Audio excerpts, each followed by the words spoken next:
on YouTube. Yay. Is it working? It is. Oh my Lord. That's great. I've always wanted to be a YouTube star. Well, now you are. Well, now's your chance.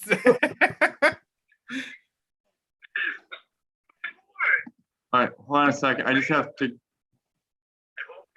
It gives a weird Yeah, audio loop. It does say that we're recording and we're live on YouTube on my screen. Mhm. Yeah, so we should be good to go, Mr. Okay. Chairman. Thank you, Mr. Mullen. Meeting of the FinCom, come to order for continuing budget meetings with the departments that were listed on our originally posted schedule posted on Wednesday, April 14th. Today is Thursday, April 22nd. Those in attendance from the FinCom, Catherine, Kevin, and Robert. Mr. Roach is absent from our meeting tonight. So tonight we will continue the discussion on the budget.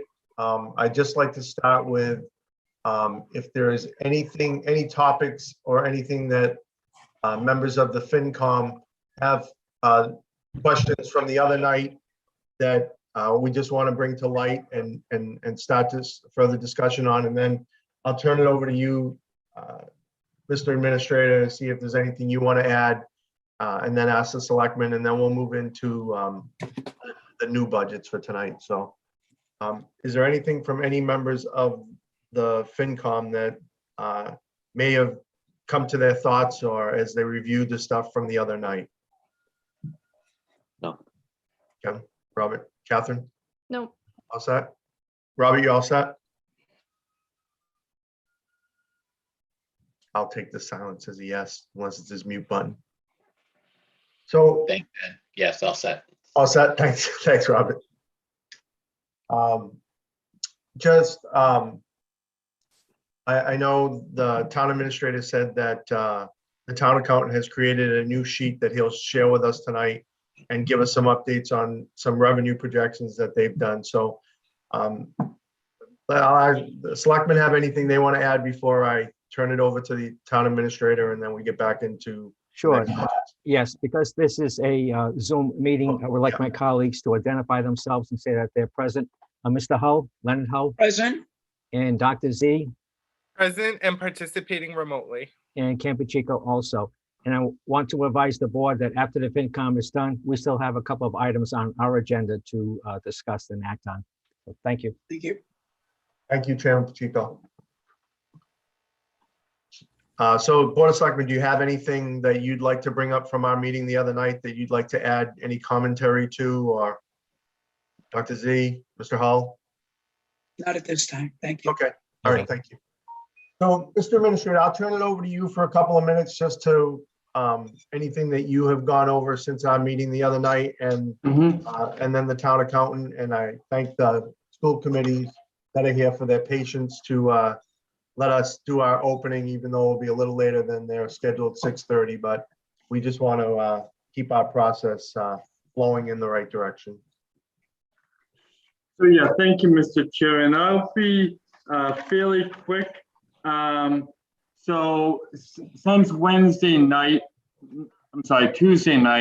the town accountant and I have been working just really to to confirm that the spreadsheet is reconciling with all the departmental requests, the TA recommendations, and the Board of Selectmen recommendations as well.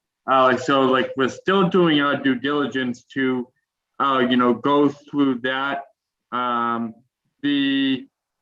few updates just in terms of the question in the Selectmen's budget came up the other night about the fact that we're trending a lot higher than anticipated in the commingled account. And that is because from what I have learned and been told, the beginning of the commingled account process really started in I believe FY21.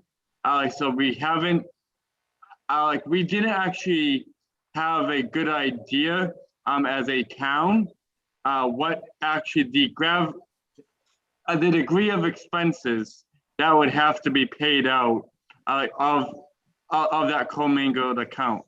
That is why this year we're trending a year to date a lot higher than anticipated.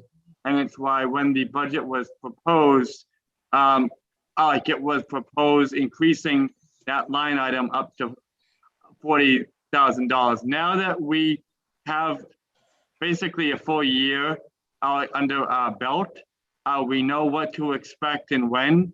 So we're very confident in that, in that $40,000 appropriation there. So I just wanted to follow up on that. We did, there will be an updated agenda for Tuesday night being sent out that has been already posted. And we did, based on our discussion Tuesday night, we added a spot in for the Dayton Trails. And we also added a time slot for the FinCom to discuss its own budget and the reserve fund budget as well. We also, as a follow-up, Mr. Ferry did submit an article for the street sweeper. The warrant actually did close about an hour ago now. So we have all the warrant articles in, and we will have we have a very, very, very rough draft of a warrant at this point, but we'll have a spreadsheet with a list of warrant articles to get out to the FinCom in advance of Tuesday night as well. And so we've worked on that in addition to the spreadsheets. And then the town accountant, he has a few updates, as you mentioned, Mr. Chair, and about revenues, what we discussed the other night, and then the year-to-date trends through the end of March. So Chris, do you want to provide that update and take it over?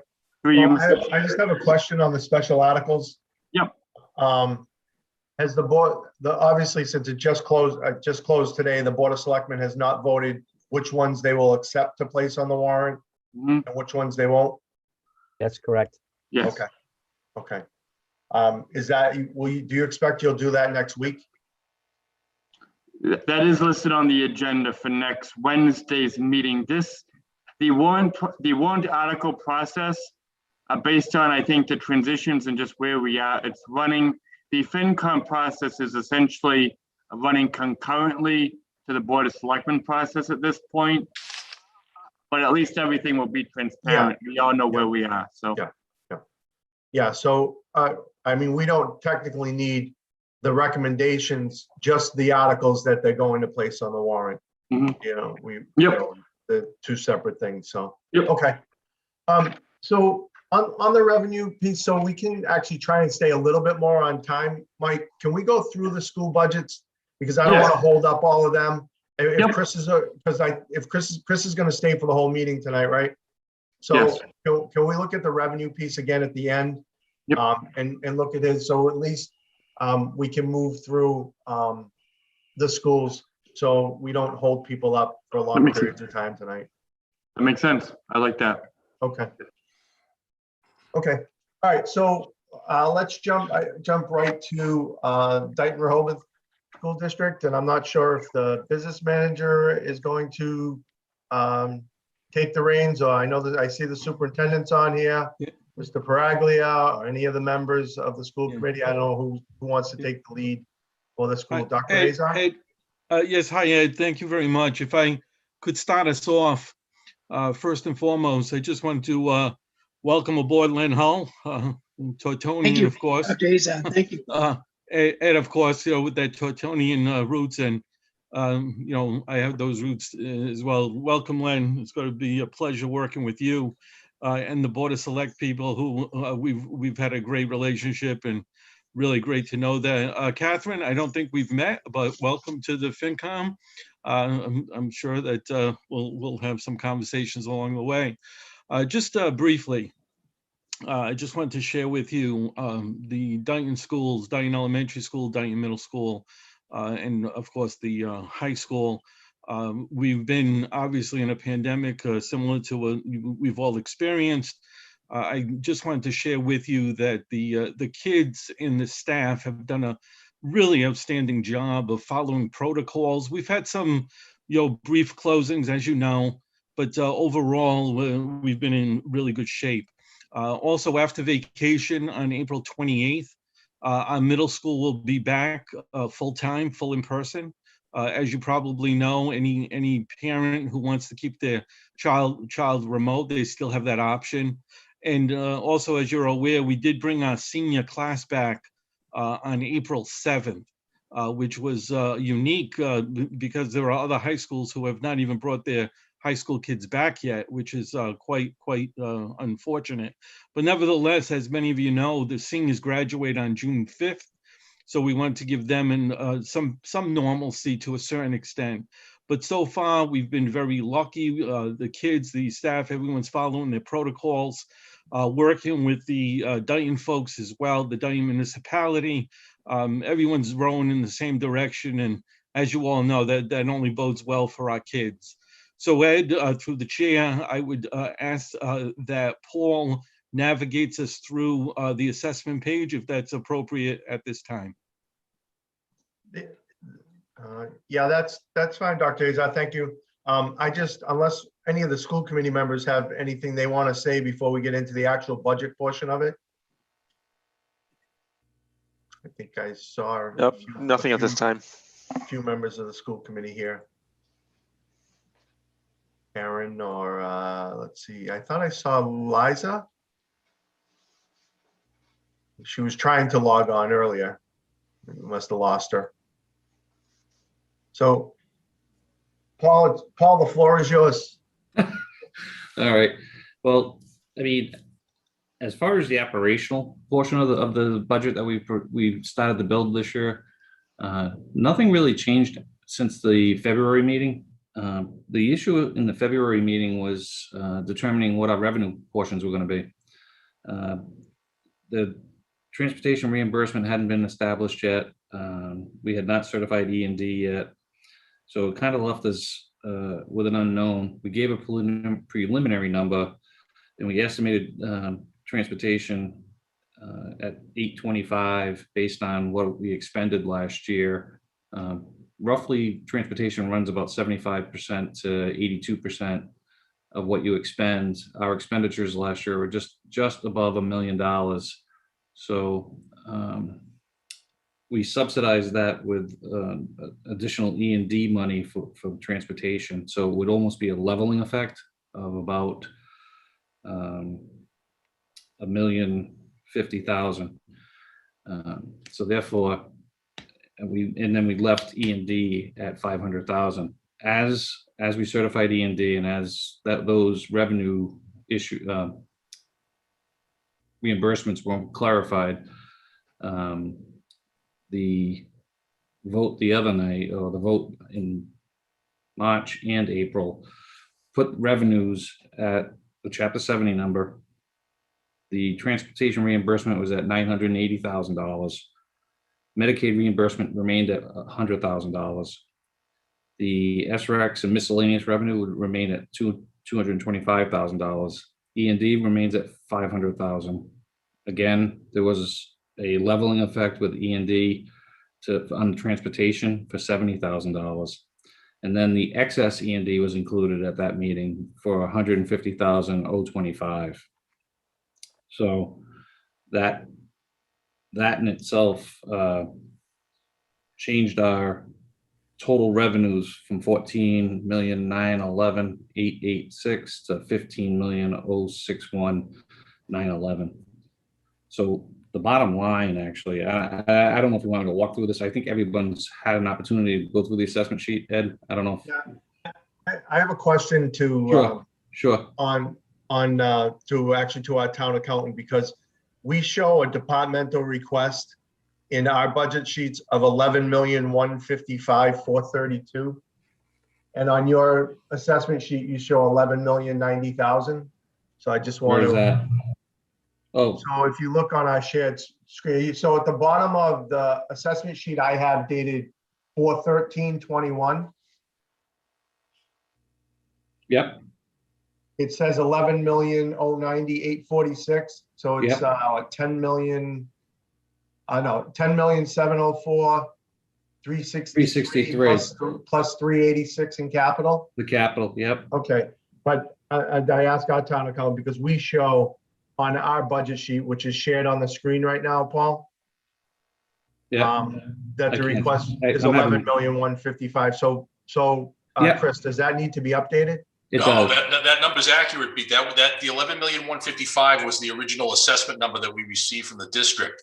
The 11,090,000 is reflective of the additional E&D contribution from the state of Massachusetts after the setting of the original assessment.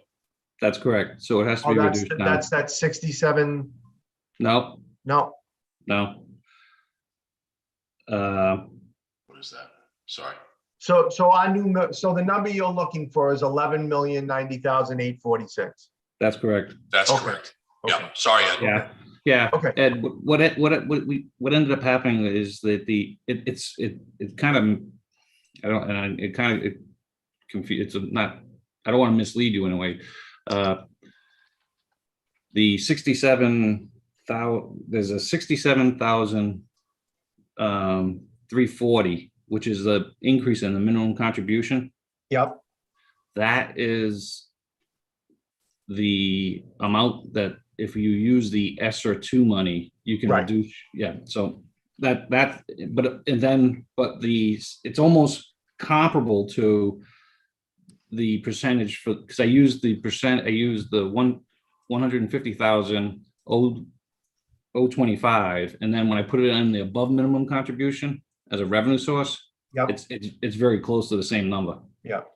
So Chris, the ESSER 67,000, we reflect that in revenues? No, we basically reduced we just reduced the assessment due to the district in the recommendation for the budget, rather than showing as if we show the 67, we then we'd have to gross up the assessment back to the 11,155,000. Otherwise, we'll be comparing apples and oranges, Ed. Okay, All right. So our request is for the 11,090,846. If you and the selectmen did vote the ESSER, what I would do is, I don't want to change the assessment for continuity, because if Rehoboth doesn't exercise it. yeah, that's fine. So I just want to make sure that I'm looking at, Yeah. because under the departmental request, there's, $65,000 that we can reduce. Yep. Because our departmental requests we're over the levy limit. So Yep. we're looking at how do we get to the levy limit? Okay, no, that's fine. And then when we met with the select board, they were, and I think we had conversations of whether or not to elect it to use the ESSER money. And then what I would do is, on the first assessment, I would take it as a revenue source from ESSER and reduce your assessment by that amount. Yeah. So My secondary question is on chapter 70, because Yep. I've heard all the discussions at the State House that I'm assuming that the chapter 70 number in here is based on the governor's initial budget. it is, and then the House came out with the same number. I thought, but the Senate just came out with a higher number, correct? The number that came out, that was put out by MASS or MASC, was the same number. It was $79,000. So it came out to the 13,036,886. Okay.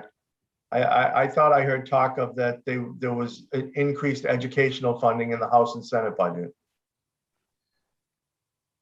We haven't received notification, Ed, yet from DOR as to any revised numbers by. Well, they by haven't Senate. final in typical Yeah, Commonwealth. conference hasn't come out yet. Yeah, in typical Commonwealth, we'll find out in July. Yeah, well, the conference committee hasn't come out yet, so that's the Yeah. joint, so that's a joint issue. Right, so, okay, all right. I know I had a lot of debate with the chairman of the school committee about this, and while I've shared this with you, but I want it on the table that everyone understands that I know it only shows us an increase over last year's assessment of a minimal amount. We really have to put another 250 or $260,000 above that because the town voted at last year's annual town meeting a different number than what eventually came out in December, and it was too late for the town to reflect that in last year's budgeting process. So we are now at the mercy of utilizing free cash on a special article to supplement last year's school assessment. Because at the end of the day, there was no alignment to it. And I won't get into that discussion, but we, you know, just want people to understand that this is really to the town's budget. This is an increase over last year's approved town meeting budget of about $290,000. Yeah. So I just want people to understand that when the school committee talks about that our increase is only about 90, it is from what the town voted on last year and the approved town budget of last year, it's $300,000. And we'll just leave it at that. Okay. My last question, and because we'll get through the numbers and I want to open it up to other members of the committee, but my last question is really directed to the superintendent. Because as you'll see here, we continue to have significant increases on other represented school districts that we are part of. Primarily, one of is capital with Bristol Aggie, and that's understood. But we, as a town of Dayton, have lost far more students to Bristol Plymouth than any other community in the surrounding area. I think our number, if I look at it, I have too many screens going here today, that we have an increase of about 20 students from Dayton at Bristol Plymouth. How is the Dayton Rehoboth School District addressing the situation of continually losing students to Bristol Plymouth in such a significant manner? I mean, that's a big jump for us. We are up over $1 million a year to Bristol Plymouth, and it has to come from somewhere. Yeah, duly noted, Ed. Yeah, over the if you remember, God rest his soul, Dr. Gross, who was at BP when I first became superintendent, there was a competition to keep BP and BA out of Dayton Rehoboth High School, to make sure that there's this competing interest between DR and BP and BA. Over the past 7 years, we have come to realize very quickly, and in meeting with Dr. Gross and having conversations with Alex Mengeles as well and Adele Sands over the years, that Bristol Aggie, Bristol Plymouth, and DR are not in competition with each other. They are opportunities for all of our kids. And that's what we've been looking at. So one way, Ed, that we are addressing, having our kids, particularly in DR, to give them a little bit more taste of what our CTE program is at our comprehensive high school, is that we are starting a summer program for our 6th, 7th, and 8th graders. And I believe that will be commencing this summer. So we have noticed that, Ed, you are correct. There is a sharp increase. However, we have noticed that the sharp increase, I believe, you might have the numbers there, has happened over the last 2 years, I believe, where we used to average maybe 11, 12 kids going to BP out of Dayton Middle. And I think last year was, what are you looking at, like high 30s? We have 105. As of October 2019, we had 85. As of October 2020, we have 105. And I'm not sure what the number that will leave, but it's always based on October. I don't know how many you're going to lose this year. Right. But we're at 105. We have a 23% increase in number of students at Bristol Plymouth. Right. So, yeah. So, like I said, to that point also, Rehoboth has a 30% increase. So, as a percentage, there's a significant number of students that are leaving both Dayton and Rehoboth to head to Bristol Plymouth. Right, yes, and quite frankly, as you know, the way the vocational opportunities that, you can't stop kids from utilizing those two programs, obviously. So the best we can do, we're not, we only offer 7 CTE programs, and, and we can't do the duplicity like Taunton High School has done a few times along the way with BP particularly. But what we have to do is offer up what we do have as a CTE program in DR to give kids in 6th, 7th, and 8th grade an opportunity to see that. So we were, like I said, I have a very good relationship with both BA and BP, and that's the way it's been over 7 years, and making sure that kids know these are opportunities, and parents know that these are opportunities for Dayton Rehoboth children. So maybe they're recognizing that maybe there's students that are a better match for BA and BP. I would imagine the BA numbers are much less than BP, though. Is that correct? Yeah, they're much less impactful. I mean, total is for us is $66,000, and that includes capital. So correct. Yeah. Right. But And us, have we been hit Bristol, with the capital costs yet? Say that again, What is Dr. going Raymond? on? Have we been hit with the capital costs yet? Yes, Yeah. yes. So- This is the first year of that. Right. They- Exactly. Yep. But the key is, I mean, the increase that we have, and the pot is only so big, Dr. Azar, and the two largest, and education is the largest. It's 65% of our total expenditures. And Yeah. when we get hit with a $240,000 increase at Bristol Plymouth. Time out, please. Yeah, Mr. Swartz, Yes, Mr. Swartz, yes, Mrs. Goulart. there are too many people talking all at once. I Something's wrong. only hear myself and Dr. Azar. So Yes, that's true. I don't know who anybody else is having that problem, but I only hear myself and Dr. Azar. So, That's all I hear as well. okay. Apologize that for Mrs. Goulart, but it must be something in the background somewhere, but it's not coming across on the entire system.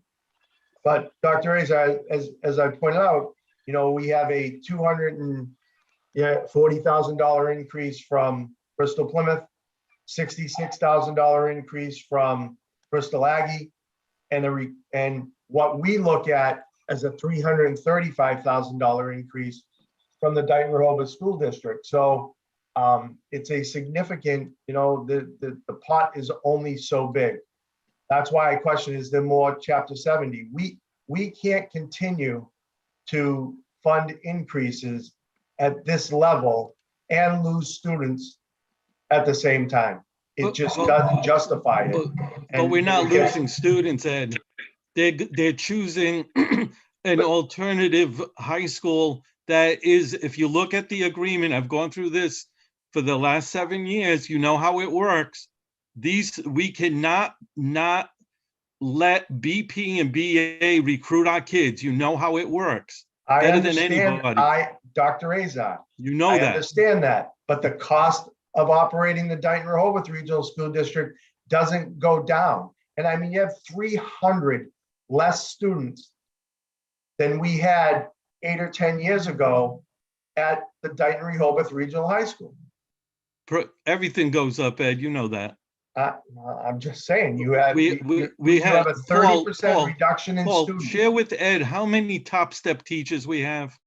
75% of our teachers are top step, Ed. You know that better than anybody. But BP and I'm BA not- are opportunities for our Dr. kids Azar, that will Dr. always be Azar, there. There has been no one who has supported the schools more than I I didn't say you have didn't. for the I know last that. 20 years. I I'm got you. just challenging people to understand how much funding is necessary.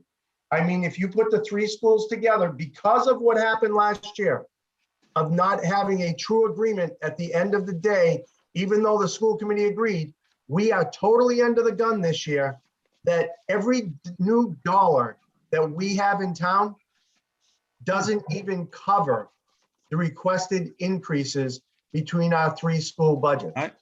I fought for the recommendation that we thought was going forward for the school committee. You know that, you listened to it. I don't vote. I don't have a vote. I do my best to provide opportunities for our Dayton Rehoboth kids, along with my administrative team, Ed.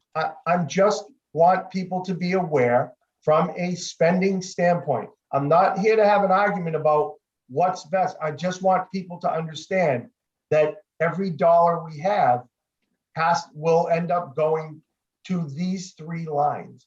And we have to figure out a better way to handle this. Understood. It always Duly turns noted. into a surprise. Duly know, noted, Ed. I understand. I mean, I get kind of frustrated when, and I didn't want to go down this road, but I will now. When the school committee says, well, we only went up $43,000 this year. The school committee needs to be honest with the taxpayers of Dayton. That's not the case. The school department budget for Dayton Rehoboth Regional School District for the town of Dayton this year is an increase of $300,000. And in normal years, that's actually not that bad. But understanding we're losing significant students and our increase, and we'll have a discussion with BP on how we can better handle the increases, because our increases, if you combine the last 2 years for Bristol Plymouth, is around $400,000. We can't sustain those numbers year in and year out. We'll get through it this year, as we always do. We figure it out. Yeah. We work through it. We appreciate that. But I want all the cards on the table. I don't want people surprised when we say, hey, we can't afford to do this, because the numbers are just so significant this year with the jumps that we've had. And hey, we've sat here years ago and we had $1 million increases and we found a way to work it out. That's true. So, you know, I just want all the cards on the table. So I'm going to open it up to any school committee member or any member of the finance committee that has any questions on the DR assessment. Kevin, Robert, Catherine? I have nothing. Okay. No. Okay. Ed, I want to thank, if I can, if you don't mind, I want to thank, I had an opportunity to meet with Mike a couple of times, one virtually, but one in person. And I just want to thank him for meeting with me. And No, absolutely, Mr. Kitchen. I think it'll be good to work with. So I know it turned into, I want to thank the school department and the school committee for everything that they've done during COVID. I know it's been a really struggling year. It's been really tough on the teachers, on administration, on, you know, all the employees of the school system. It's a rough time, but trust me, it's appreciated. All right. Thank you for your time. Yeah, no, I just want to ask if the Board of Selectmen have any questions. Yes, actually, Mr. Chairman, I have a couple. Mr. Hall. Either Dr. Azar or Mr. Kitchen, if he could answer these. First one, what is Dayton's per pupil cost? And the second one, how does that compare to similar school districts? You know, we talk about increases. We talk about students leaving the district. Let's compare apples to apples here. How does Dayton and the students in the district, the school district, compare to similar school districts? Are we shortchanging our students? And I'll know that answer when I hear how our per pupil costs compare to other communities of similar size and socioeconomics. Well, then I see Paul working hard on the numbers there. So I'll defer to Mr. Kitchen if you don't mind. Thank you. I don't have that off the top of my head. I'm sorry. It would be in our in the DESI website, and I can get it to you if you wish. But it's probably going to be in the mid 9,000s for the but I can look it up. Thank you.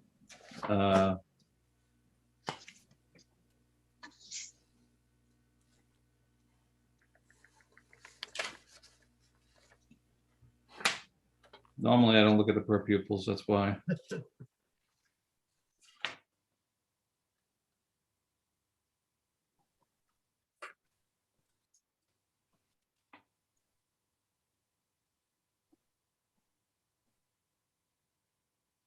Any other questions?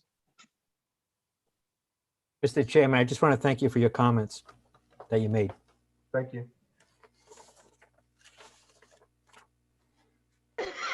What, Paul, what's the total enrollment of the district? K through 12 or pre-K through 12? For FY '22 or for Yeah. '21? For '22, it's based, the chapter 70 is based on 2665. Okay, But then, you gotta take out the ineligible cost for transportation and capital. So, you know how it works. yep, But I can shoot that to Mike tomorrow, Mr. Hull. Thank you. so I know it's tough to predict now, but do we expect that in the fall that we will get students who parents chose to homeschool, not remote students, but homeschool to come back? So Ed, we believe that the families that chose outside opportunities like Catholic schools and things like that they will be back in the fall. Yeah, We believe that homeschool students will probably continue to be homeschooled. So what we did in this budget, for everyone's edification, was when we prepared it, I believe, Paul, on chapter 70 numbers from last year, correct? Yeah. As far as enrollment numbers, No. which I don't think the governor did, but. right. No, we based it on, the assessment's based on 2665. Oh, no, I understand that, We but. based the operational, based on Yes. operational as being back to, regular school, I guess, to have a full opportunity for all the kids that are gonna come back. So it would be based on the 2,800 kids that we normally have. Right, yep. So the year before, we had 2,854. So, with kids leaving and remote learning and such, but so if we had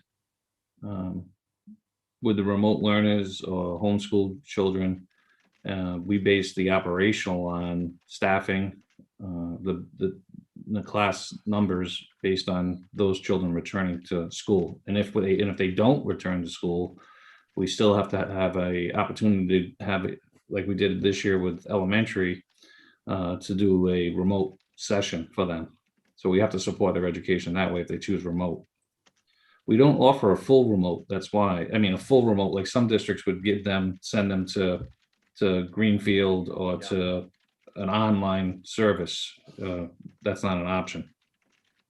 So we have a staff member teaching them remotely.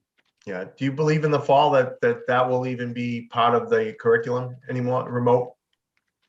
I think I think there's going to be a small percentage of people that will. Based on the last conversation, Ed, we had with the Commissioner of Education, no, we don't believe so. Based upon the commissioner's multitude of calls that he's had with us. Yeah. He and the governor anticipate that in the fall, it will be as regular as you can be with school. So hopefully they're right. Let's hope. All right. Any other members of the Board of Selectmen so we can move on to Bristol Plymouth? I don't have anything. No. Thank you, Dr. Azad. Mr. Morse, thank you for sharing that link. Yep, no problem. And Hey, again, all, that's have a good night. Thank you. Thank you. Thank you. that's all funds as well. That's not operational, but just for reference. Yep. Thank you. All right. Thank you for your time. Good night. Thanks. Good night. Thank you. Take care, Ed. Bristol Plymouth, is Alex here? Yeah, I'm here. Hi, Alex. Welcome. Thank you for having me. And let me go over the budget. I know the questions that can come up with the number of students, and I'll, follow that up later since, and I just want to remind you, I think we're all in this together. I hate to see when someone says we're not part of their school, we're part of your district, your town, and hopefully we're a good investment for your town and your kids. But let me just go over the budget and we can discuss those questions later, Ed, okay? So anyway, we'll start off with it. The budget that we have, and I think we sent you the packet. It is it's a budget that is minimum contribution with the additional regional transportation assessment as well as capital assessment on there and as total. And our total of FY 2022 budget is a 2.2% increase from last year. And it's 26,729,579. Dayton's assessment for FY 22 is 1,060,859, which I think you haven't, I didn't see that $9. I think that needs to be corrected, because I think you only have 850 there. So I'll Yeah, we'll correct that. Okay, thank you. Yeah. So that's where we are, and Dayton student enrollments did go up. You mentioned it, did go up by 20 students, and from your package, you'll see that there was an increase of about 7%. 7.7% is the total population of Dayton students in our enrollment package. But it is like I said, it's a minimum contribution budget. It's what our school committee requests of us to try to keep costs at low. And then the rest is, as you know, it's all state formula. So Alex, Yeah. can you tell on a per student basis, I don't have it in front of me, that this year versus last year, what was our cost per student last year? How did our minimum contribution change? I do have the last year's. It is in your packet, I believe. I can tell you. I was just looking. Okay, so last year 85 to 23%. I have Nadine. Nadine, can you get that? Yeah, sure. Yeah, I have the number of students, but my question is, so The last cost- year it was, I don't know, I'll throw in $8,000 per student was our minimum contribution. What is it this year? So this year, it's $10,103.43. Yep. That includes the capital and transportation. Okay. Last year, it was $9,662.12. That's what it costs for a Dayton student to attend Bristol Plymouth. I know that there was a link shared on the side to talk about what DR's per pupil expenditures were. That link shows you the total per pupil. That would include the state aid as well. So you can't compare the links because I think the link that was just shared compares the total cost. So the total cost for a Bristol Plymouth student is somewhere around $17,000, but we get state aid. So you have to understand that 50% is coming from the towns and 50% is coming from Chapter 70. So Dayton is only paying us for the Dayton portion. And I mean, that's the same as Dayton Rehoboth as well.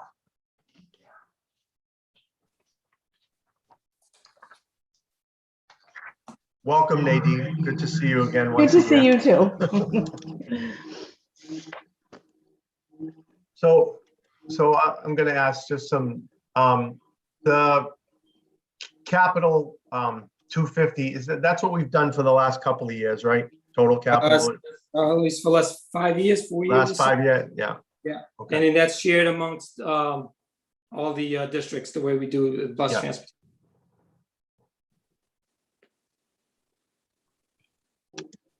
So Alex, from your experience and I mean, I think I have an answer to some of it, but why do you see such a significant decline out of Middleborough and Taunton versus what's going on in some of the other communities? Because Well, Middleborough, I mean, I get Middleborough. They're building a brand new high school. Can't, if I'm a parent in Middleborough, I'm talking my kid into going to the brand new high school. Yeah, and you have to understand, Middleborough was actually one of our second highest enrollment at one time. So yeah, you're right. We lost a lot. And, hey, they have a new building. Everyone wants to try out the new car, right? So, so I think that's it. As far as Taunton has pretty much plateaued. There's some years we get 2, 3, 4 more. Other years we get 2, 3, 4 less. It's kind of plateaued.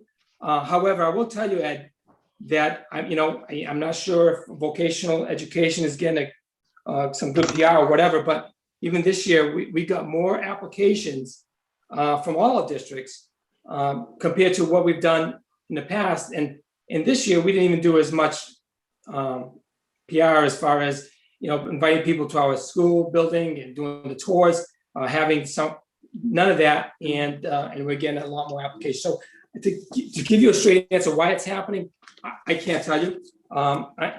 Again, all we do the best we can with the education that we wanted our students to come in, and hopefully they're good investments back to your communities. Yeah. So Mike, couple of follow-ups to that. So is Bristol Plymouth at capacity?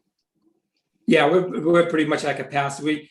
I think we went up on this last one. I think we went up another 10 more students, but now we're going to be fluctuating 10, 15. I don't see us going further. What is the formula that's used to determine how many students from each community, or is there not one? There is no formula. It's basically all the applications go to one big basket, and then they go through the process of the rubrics, whatever they they do in on our guidance department, and students are then go through that process of admissions. Because I think I read this week that there was some new legislation that came out on how acceptance at vocational schools is there something in the works that's going on with? Well, they're trying to remove some things that they feel it's not equal to some of our communities. In other words, not enough, maybe African American students coming in and so forth. But so they basically want to change some things, such as we look at attendance, we look at discipline reports. So they want to make sure that those type of things aren't hindering students that from participating at BP. So they're all looking at that. And you're right. They're looking at our not ours, but the state's. It's really the state's admission policy, not even ours, because we follow the state's admission policy. Well, our admission policy gets accepted by the state Department of Ed. Yeah, because what I worry about going forward, we have an influx of new homes in town, and I thought 3 years ago we thought we plateaued at 60 to 70 kids, and now we're over 100. Where is that plateau? I would say, based on the size of community, we have a significant higher percentage of students going to BP than, and there's not other than Berkeley, nobody else is really our size for a community that you have. And that's why I asked, what's driving it? The kids are liking it, man. I just I get it. Yes, I don't know what to tell you, but it's again, it's the education. Some people are seeing that type of education fits their. It's the application. We have more applications than we ever did.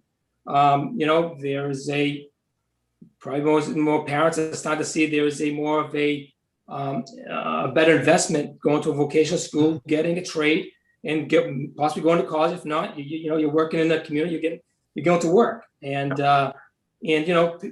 parents have to choose. Do they want a liberal arts school? Do they want an agricultural school? Do they want a vocational school? Not only parents, but students want to choose what they want to do. It's we do more project-based type of that's where what we do in our education. So, I mean, I can't say for sure that this is plateau for you guys. I'm hoping we don't want to be in this, we don't want to, I don't like the word when we use the word compete, because I am not competing with DR. We want to serve the best possible education for the communities that are involved with us. And it breaks my heart to say no to some of these kids. And I'll tell you, Ed, this year we got more applications. We got 700 applications for 360 slots. And I get letters saying my kid, could really use that.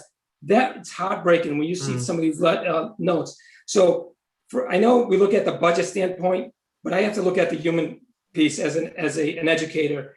And I wish I could afford all the kids, all the 700 kids that want to be there, to give them that education. But you and I know, it's just, we don't have the space, and it's challenging, right? I'll go into and I'll fill you in on our project as well. I'm sure that's something that you may be interested in, so for planning purposes. But we have. Can I move on to that? Do you have any other questions? Sure. Yeah, you can, and then we'll open up to questions, because that is one of my biggest fears, is when you guys have a big capital project that you have to do. I don't know how we handle it, especially because it's all based on the number of students. Right. I will tell you, we've been telling our communities for the last 10 years, before I even got into this position, that we're planning, for these projects. Otherwise, it's going to cost towns just as much, because this is a 50-year-old building that needs some work, right? And a building that was, even kind of for about 900 students, we're now at 1,300. Yeah. Try to meet the demand, because then we get hit by DESI that we're not meeting the demand, and we're trying to find spots so we can fit the demand. Then we go to the towns and we get beat up by the towns saying we're taking, and I hate, again, go back to the competing piece. But anyway, just to go where we are. So where we are, we completed the feasibility study, and the MSBA just approved us for new construction. When they did the feasibility, it would cost a whole lot more money to renovate, because obviously, for many reasons why sometimes it costs more money to renovate, because you never know what's in there, and all the other contaminations that are in the building that they'd have to redo, and it would also take longer to renovate. So we got approved for new construction. The new construction will increase the number of students. It's going to go from 1,330 that we have now to 1,430. That's what we were approved for, and because of our long waiting list, and then we have got the building down to, when it first came out to about 330 million. There was no way, even my school committee didn't want to go through. That's way too much money. So we have gone it down to in the 285. We'll hopefully still knock it down some more. So we're still working on the preferred schematic design. We've taken a lot of extras out of a lot of the little things. But the other thing is that we are glad to see that we're at least at 61.5%. It can be a little more for our reimbursements from all the towns. Again, that's a little bit better than when we originally thought at 58. So we've increased it a few more percentage points for reimbursement. And so sometime in October, we will be going to the MSBA for a approval of the design of the building. And then sometime in November, then we'll go to the towns to approve for the building project.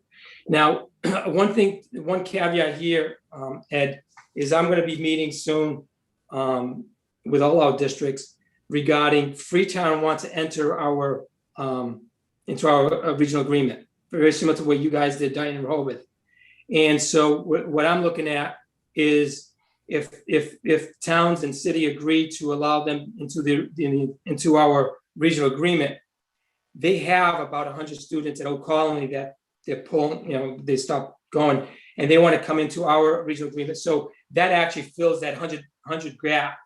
So in essence, I don't see your numbers grow technically, because Freetown will, pick up the slabs if approved. If not approved, then we'll stay with what we have and take the students that apply. But so that's where we are with that. I know this is premature to talk about Freetown at this time, but I want to, let you know too that Freetown wants to be part of our region.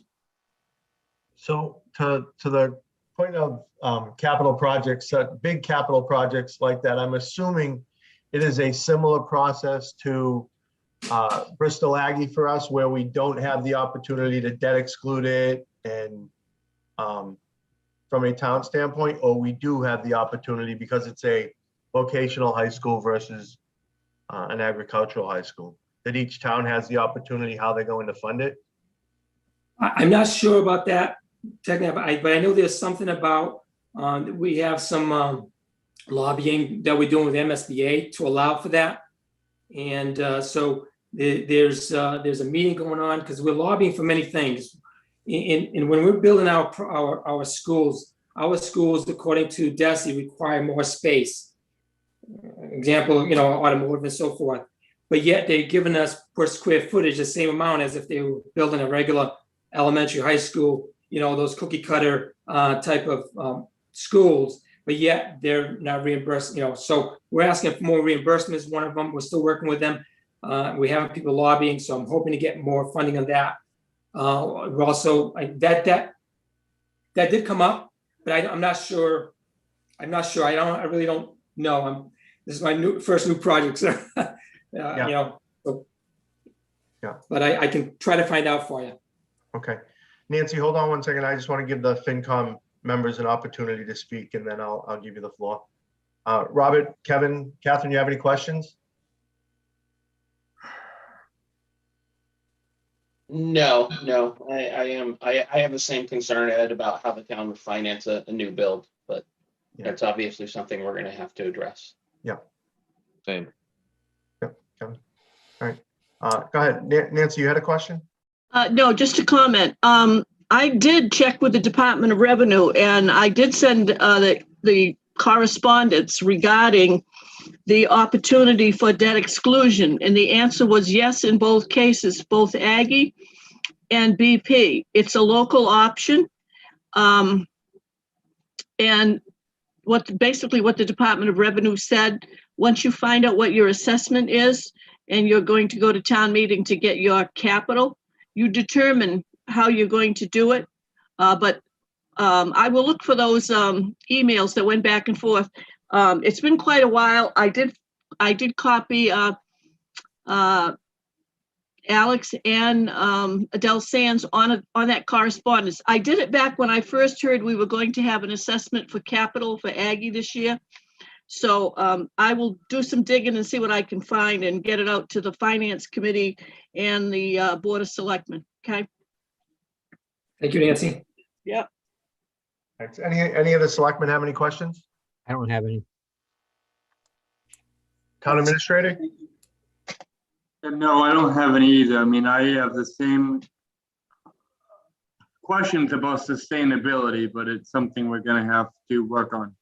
Yeah, I do have a question on that debt exclusion. Then what happens is what happens if it does, if a debt exclusion doesn't pass? I'd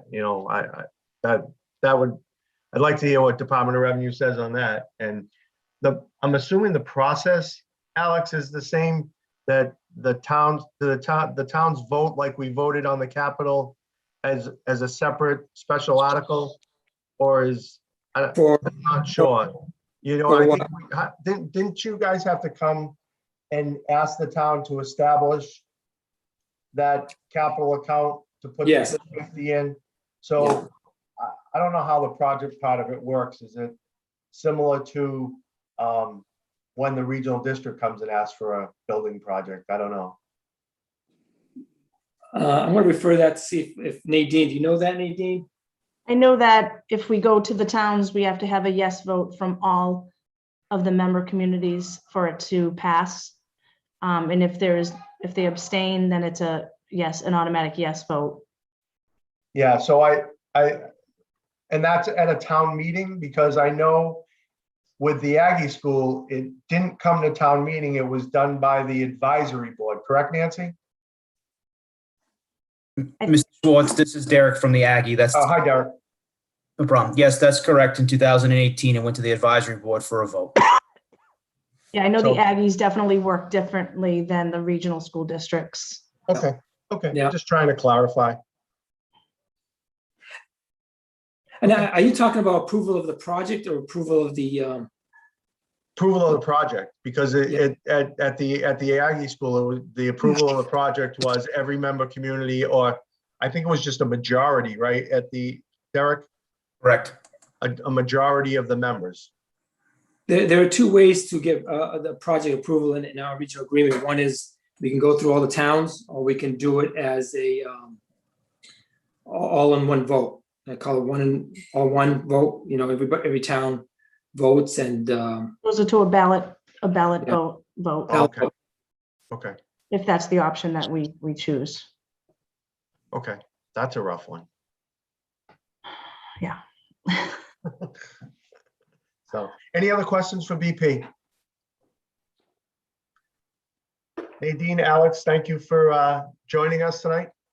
yes, and thank you. And again, as we get closer to the project, I promise that I'll keep you guys informed. I see your managers there, town managers there, and hopefully we can get together with them soon and just kind of keep them abreast of what's going on so there are no surprises. Good, thank you. All right, Thank take care. Thanks, Thank you. everyone. Have a good night. Thank you. Thanks.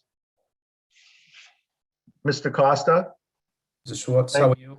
Good, thank you for joining us today. It's always a pleasure. For so many years, we never had anyone from the Aggie school show up. So it's great that we actually have somebody come in and year out. So Good. maybe you just want, I know we from a number of student standpoint, we're pretty regular with the amount, but now we have the capital piece. I'm assuming that this being year one, this is the largest year. Yeah, that's correct, Mr. Schwartz. Yeah, this being year one, once the assessment is put out to bond, which will happen by the county commissioners and treasurer's office end of August, beginning of September, we'll have a better number than that 2%, 2.5%, and 3% that was shared.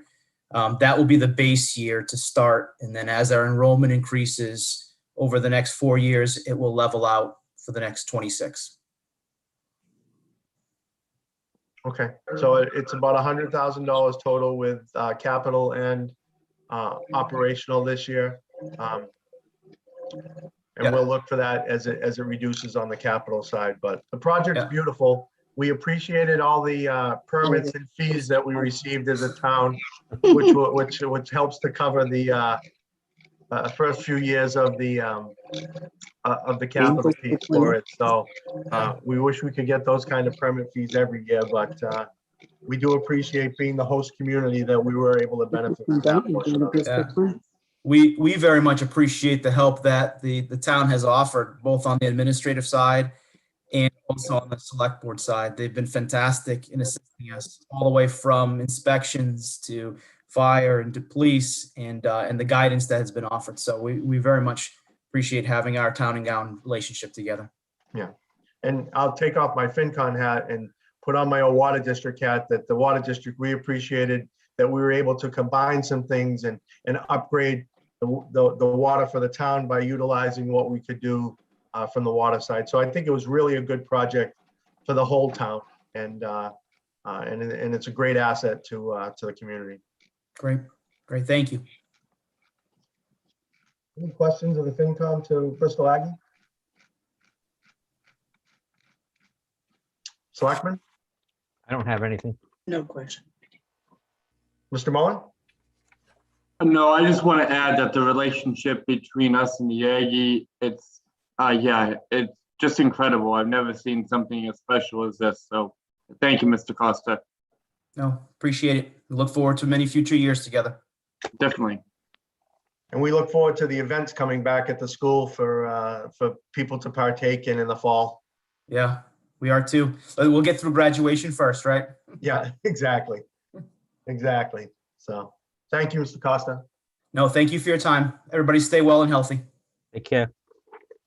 Moving on to conservation. I got to pull up my cheat sheet to know what budget number that is. Yeah, that is why Chris is running the spreadsheet tonight, Mr. Schwartz. 175 in.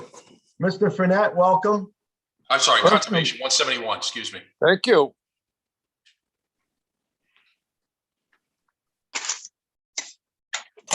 So I'm gonna ask the town administrator to cover a little bit on conservation because he has shared some information on some changes that were made into conservation and some funding that necessary. And I asked him and Mr. Fournette to fill the committee in on that. So yeah, in the salary of the conservation agent, when that was approved by town meeting in mid-November, that was a half a year salary. This year, like, is annualized with like an hourly wage increase approved by the requested by the Conservation Commission and approved by the Board of Selectmen. You can actually like see that in terms of the updated like salary recommendation. What will also, and I had a discussion with Marty Nova from Nova Armstrong this afternoon with the projects. I just lost everybody. Okay, here we go. With the projects that are being proposed out there, one of the things we, and I think the Conservation Commission wants to make sure is that we as a town have, the technical and consulting, funding that we might need to protect the town's interest in these proposals. So I did, as I mentioned, had a conversation with Marty Nova from the Beta Group this afternoon. She actually indicated that she would get me a price proposal by the close of business actually tomorrow.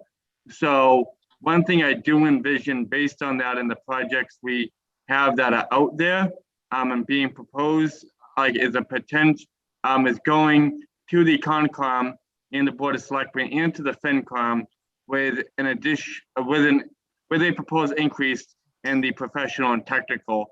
I don't have that dollar amount yet, but I'm thinking at this point, just if there is an appetite to consider that type of funding, we would have that as these projects move forward, through the process to make sure we're protecting the town's interests here.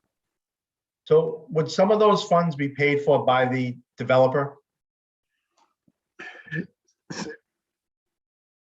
Some would, depending on the project.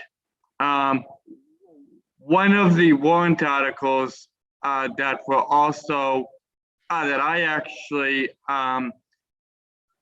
together with the conservation agent proposed today is that we update the bylaw so the fee structure that we're allowed to basically pass on to applicants is actually reflects 2021 numbers. That way, if there are costs, we can pass them on. Right now, and in some cases, we might not have that ability based on the, frankly, the age of the bylaw that sets those fees. Okay. No, I think that you, as you and I had discussed, I think from a town perspective, the town has to be aware and figure out what they want to do on both Strawberry Fields and Forest Hills, being such large developments that, as we learned with Somerset Woods before it became Strawberry Fields, it was well spent money on the town's part to be prepared for what's necessary, because projects of those size could cripple the town. Here, here. So So so before we close the budget season, you'll have some additional information and requests for us? Yes, Mr. Chair. Specifically, I believe for the 5,300 professional and technical. Okay. All right. Thank you. Thank you. So Mr. Fournette, did you have anything you wanted to add? No, I'm thanking Michael for covering just about everything that we needed to cover. Well, Thank you, Michael. And Bill, thank you for what you do and all the time you've served on that committee. We appreciate it. Well, thank you. You're welcome.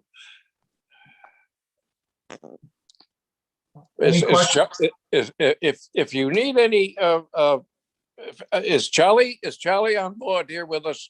Yes, I am. Oh, Yes. hi, Charlie. How are you? Well, and yourself, Ed. Good, good. Do you have anything that you want to add to the comments that were made, Charlie? I'll know that I'm glad that the budget is going to go through as recommended, I hope. Yeah.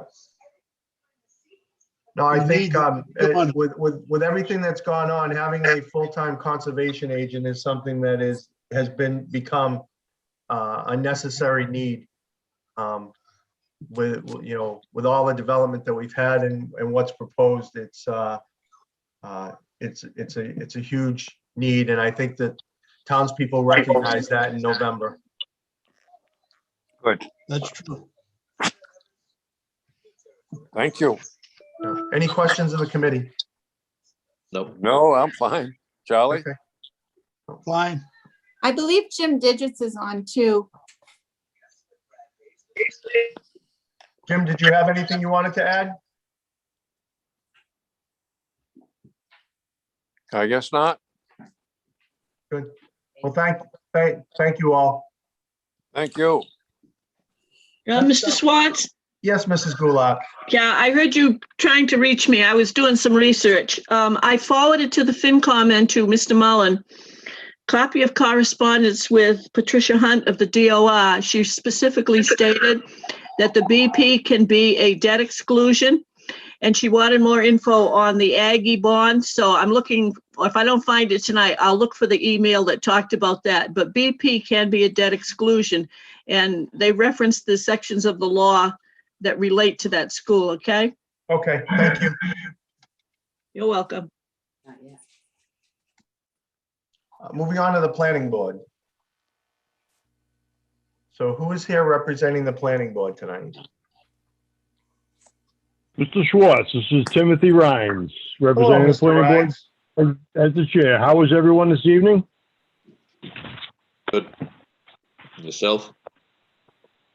Doing outstanding. Yeah. So Tim, I'm sure you caught part of that last conversation, because that funding piece also, I know Forest Hills is something that's in front of your board. So, the town will look at what's necessary to do, and we will look at it from a funding standpoint, what we can provide for additional assistance that may be necessary. Understood, Mr. Schwartz.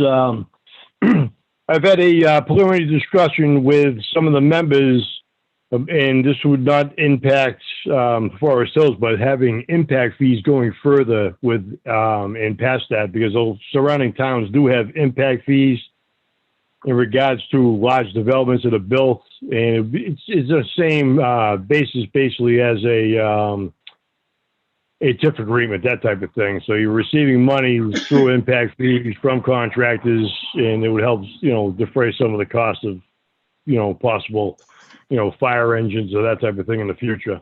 But that's just a discussion for now. It wouldn't affect Forest Hills, like I say, but I'll get on to our budget. As the Finance Committee is aware, is that the Planning Department has also been merged with the Zoning Board of Appeals. So Mrs. Easterday is now doing both duties, and those money figures are split between both of the boards in question. So what we've done is that Mrs. Easterday is requesting, of course, a contractual raise through collective bargaining. So you're going to see that is going to be included with our budget for this year. Now, we are not asking for a copy of planning because I understand they're going to take that out of what they call a general maintenance budget type thing. So we're not going to be requesting that this year.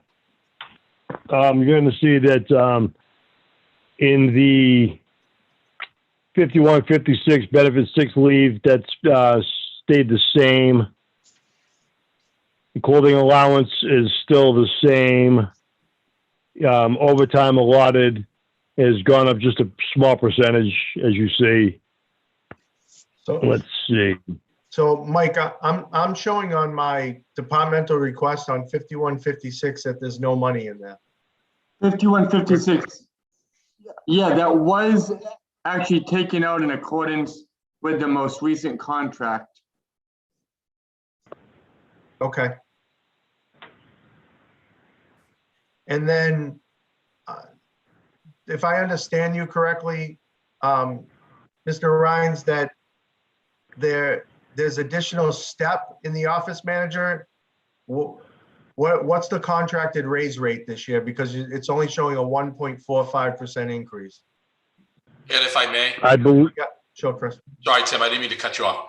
So the raise is being affected by the fact that now longevity is being added into the base rate.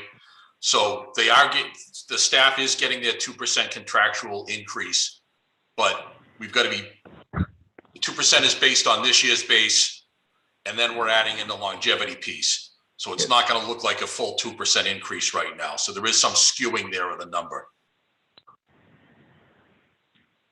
So when you look at, sorry, Ed, I'm going to point right to here. So included in the departmental request is the full 2%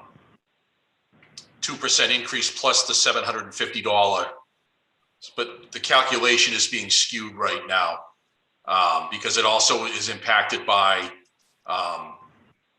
what happened with collective bargaining in fiscal 21 when the contract was settled as far as when the longevity kicked in. So everyone is getting their contractual increase. It's just not showing up. So I just want to make sure the number that is in the FY22 departmental request of 42,797.72 is the correct number. That is correct. That's an accurate figure. Okay, I'm not going to worry about the percentages. I want to make sure that the number's right. Okay.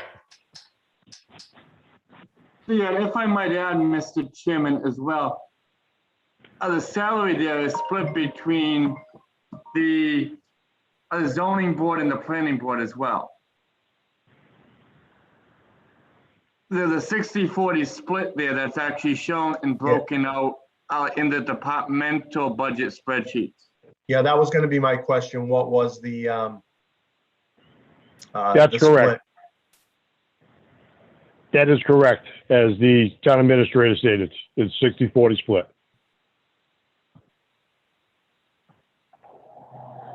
Now, I want to get into an issue that's come up in the past, and it's in regards to 2% raises. Now, we did not ask for a 2% raise this year due to budget constrictions, and I asked everyone to come in level funded. Now, I want you to think about this, members of the Finance Committee. If you take a base salary of $2,000 a year times 2% is $40 a year, comes up to $3.33 a month. Divide that by 2 meetings a month, that's less than a cup of coffee.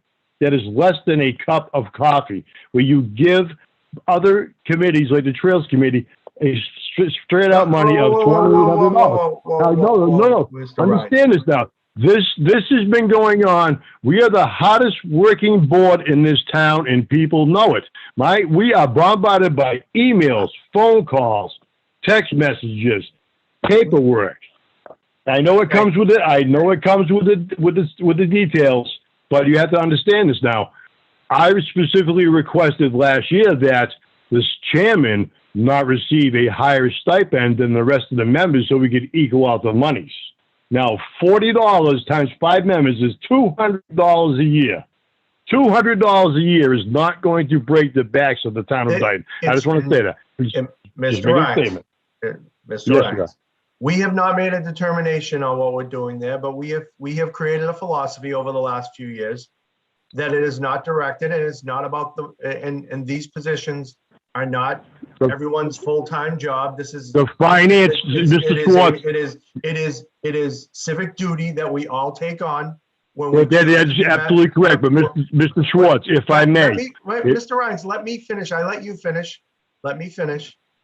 Absolutely. It is civic duty that we all take on when we decide that we want to be members of elected committees or boards or. So no one is saying that $40 is nothing, but this should not be created over it's $40. So why should we? It's about a philosophical change that the town had made over the last few years. And some people are happy with it. Some people may not be happy with it. We have not made a determination this year, but we are significantly over the levy limit. And every dime, every nickel, in order to protect what the taxpayer has to pay is what our role is in making our recommendations here. No one has ever said that someone was not worth what they're looking for. I sit here and I say the amount of time that I put in here as the chairman of the finance committee for 20 years, I could have made a lot more money in my own personal life doing other things, but I do it because it's my civic duty, and I've chosen to do it because of my giving back to the community. So for someone who wants to be on a committee, to be worried about the extra $40 or we're not getting 2% and we gave something to the trails, which we haven't even discussed yet. That is. Well, you're gonna give $8,000 to an ADA guy, the town of Dayton in the before. You gave the former town treasurer. You gave the former town treasurer $20,000 a year with a 2% increase. Mr. Rhines, I am in control of this meeting, okay? Think I will let of you that. speak. I will let you to respond, but you will not scream out over stipends. I do apologize, sir. I do. Excuse me. You will not question other departments that we, as a finance committee, have not even made our determination. And obviously you did not hear the discussion the other night in regards to what you referenced. We will make our determinations based on what is in the best interest of the taxpayers of the town and what we believe the town can afford. That may be giving stipends in an area. It may not be. We may come to a situation where we say, we recommend no stipends for anybody because the town can't afford it and the taxpayers couldn't afford it. I'm not saying that's going to happen, or has that ever happened in my 19 years on this board. But I'm not going to be lectured over 2% for elected and boards and questioning what board works harder than another board. That's not going to happen on my watch, because every person has to look amongst themselves what they give to the committees that they're on and what they do. And we all do these for different reasons. Mr. Schwartz, don't sit here and lecture me. I've been in public service for over 40 years, sir. I've been in public service for over 40 years of my life. Please do not lecture me in that regard. I will just say that.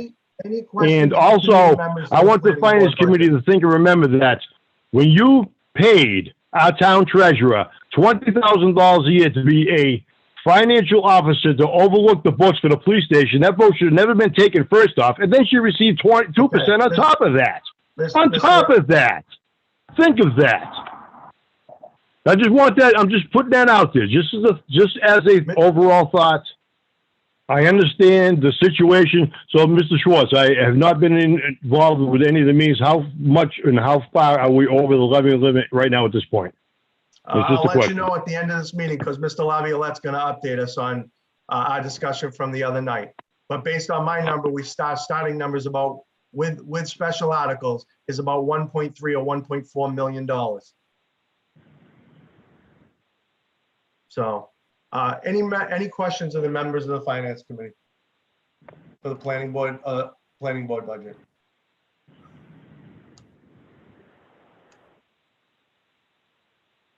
Members of the Board of Selectmen?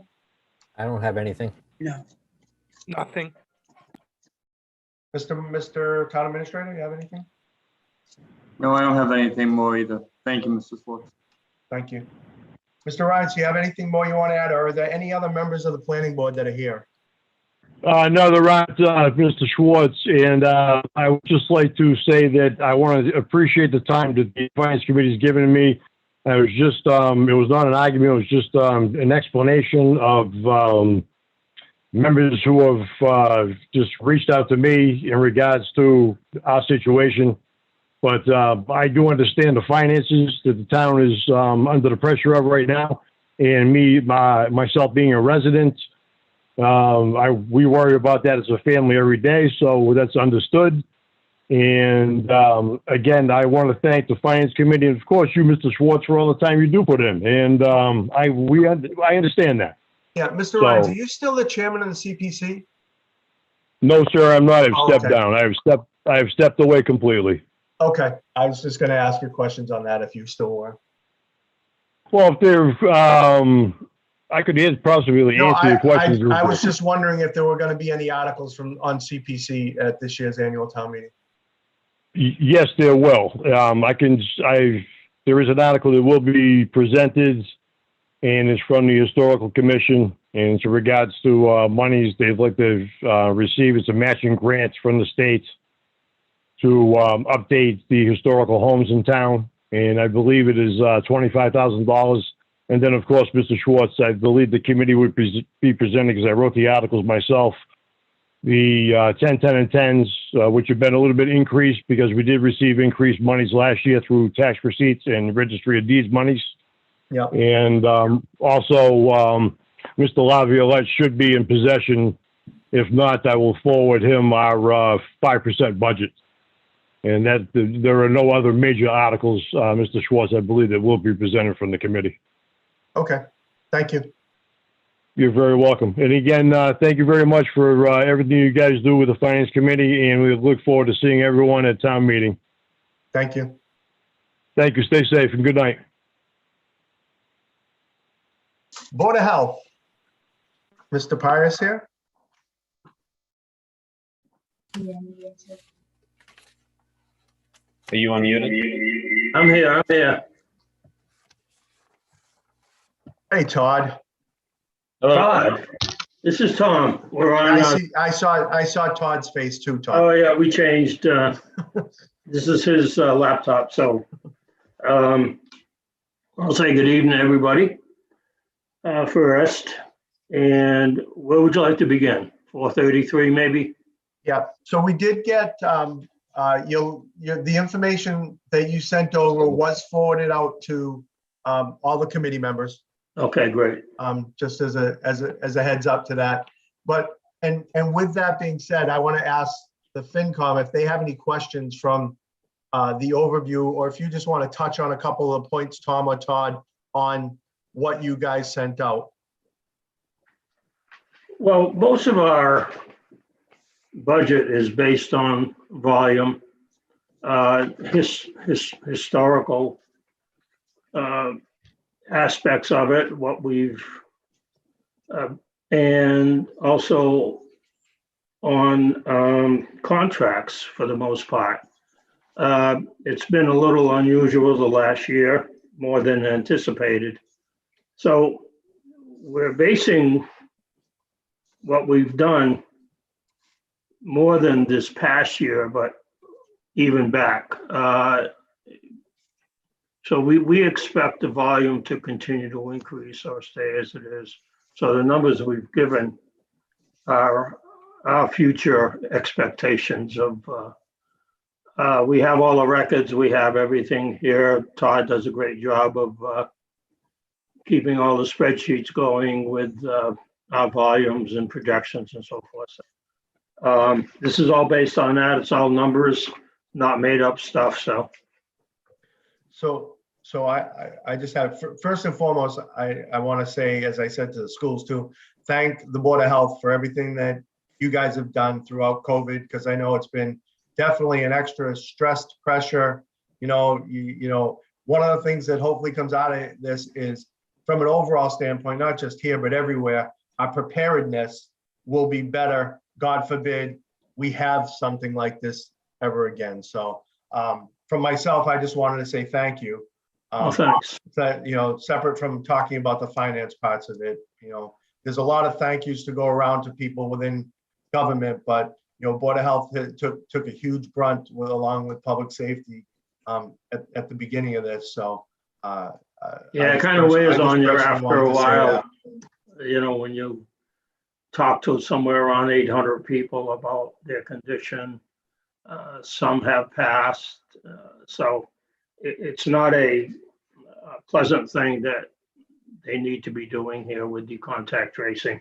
Yeah. But they do it, and I think as a result of the contact tracing they've completed in the last few months since December when they took it on, that we probably have saved some lives in the town of Dayton. So, in my opinion, anyway. So Tom, you want to start with waste collection? Is that?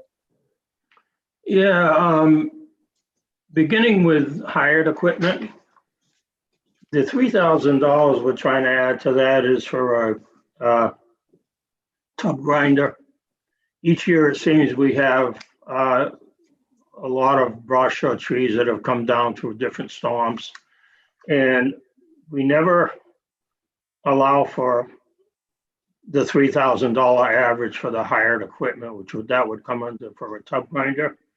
So this year we thought we would add it, and if we don't, it's better than going in the hole, I think. But again, that would be a decision that you would have to make. It's not something that we hope to use, but it's a possibility we may use it. And that would put us in the hole for that budget line. So, so that's the reason we wanted to add that. So I got a question from one of the committee members on that. Why is something like that not through our forestry department? Stump grinding. Why is what? Why is something like, because you said grinding, it's stump grindings, right? Why would that not go through forestry? Well, it's the things that the highway department has picked up, trees cut or whatever from storms that have occurred throughout the year. Forestry, I suppose it could, but somebody would still have to that's where the stumps go, is to the transfer station. Okay. So, and it's always been on our budget. Okay. I mean, I'd be happy to move it in forestry, but the fact remains. Yeah, just a question. We'll talk to. We still need one. We'll talk to Mr. Ferry about that. Yeah, if I may. Yeah, this is also the people that you guys are are in bringing. the same room when somebody has to go on we are. mute. There you go, Todd. This is also what the people are bringing into the transfer station, and the highway department is the one grinding it. It's not just the stuff the highway department's cutting on the side of the road. Okay.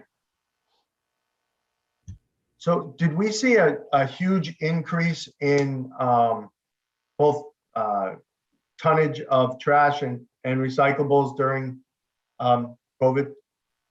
Yes, we did. A substantial increase, actually.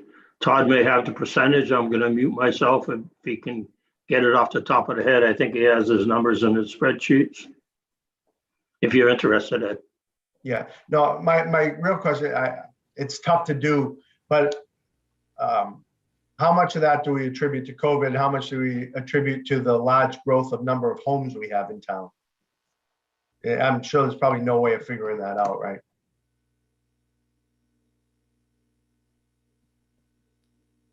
I don't think there is, to be honest with you. I know in the last, I think our only judge for that would be what we collected in the last 6 months of last year, I believe, where we had a great increase in trash and recyclables. And the costs of recyclables keep going up, which this year, what are we looking for here? An additional $20,000 for the recycle. So it's until people start cleaning up their recyclables and we can get going with maybe with some programs to go out and inspect people's recyclables, which is part of an IQ program we have for the recycling programs. And this is just in our community. We may be able to get a discounted rate because our recyclables are cleaner than. So can you just explain to me what the difference between 5294 CMAS acceptance fee of trash and recycling and 5303 landfill recycling? Well, the landfill recycler is all the recycles. Period. That's collected up. Some reason that's what it's titled, landfill recycleries. The CMAS accepted, and I don't know why recycling is in there, is the burning of the trash that we bring down to. So 5294 is just trash. It shouldn't say recycling on it. No, Okay. because that's where we bring our solid waste to be burned. And that's a contract issue too. When we figured out the number this year, we went as high as anticipated because they cannot go any higher than 3% a year on the cost of the burning and acceptance of our trash. But the request is a decline of about 1%. Well, that depends. It could be less than 3. Well, yeah, but it's a decline. Your departmental request is 0.82% lower than what you got in the FY21 budget. Let me look at that one.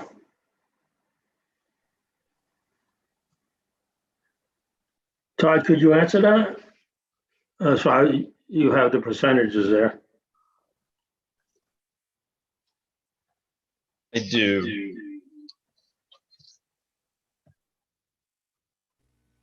You're on the CMAS? Yep. The math there is wrong. I have an 8.3% increase on the one that we signed and sent over. We have an $11,000 increase. So what is the number that you show? So we had 126,000 in the FY21 budget. That number there should be 126,637. But didn't we have to do a supplemental request that we were under budgeted in some of the lines in FY21? Yep, we added, sorry, Mr. Chairman, Yep. I believe we added 12,666.70 based on a special town meeting vote in November. The big shortage was in the contract. Right. So That that's line. where the 139 number comes from. Yeah, Mr. Laviolette's correct. It was 126 at annual town meeting, and then we added an additional 12,000 and change, which is where it comes to 139. So, because I don't want to get into the same situations where we had last year, where we ended up having to go back in the fall looking for additional funding because we had shortfalls. I just want to make sure we have really good, correct numbers as we go into the June town meeting. Yeah, that was a different contract. That was Borges's hauling contract for curbside pickup.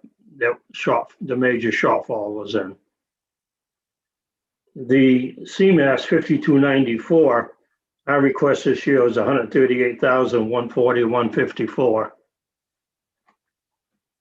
And I don't know why that number is where it's at. So I have a bunch of spreadsheets open and I'm looking to see what we. So that 12,000 that you're talking about, Tom, would have gone under 5291?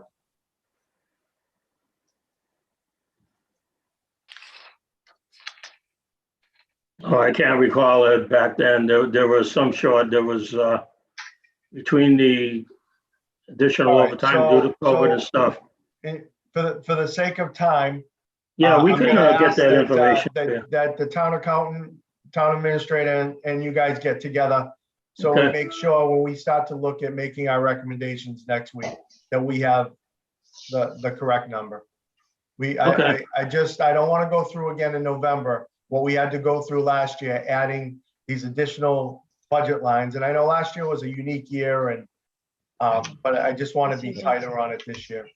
Oh, this. And I pulled up my spreadsheet. I just wanted everybody to know that our average trash has gone up by 0.02 tons per household. And yes, we have about 200 houses more than we did in 2017. Thanks, Todd. Yes. So, all right, can we move on to the next Board of Health budget? 510? What number is that? 510, correct. Good.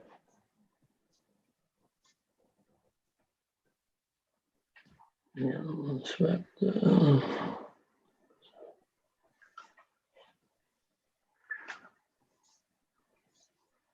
Okay, the only issue here, I think, is the hours and salary for the health agent. And so far, we were asking for an increase to $38.13 an hour times, I don't know what the, 35 hours plus $800 for this stipend.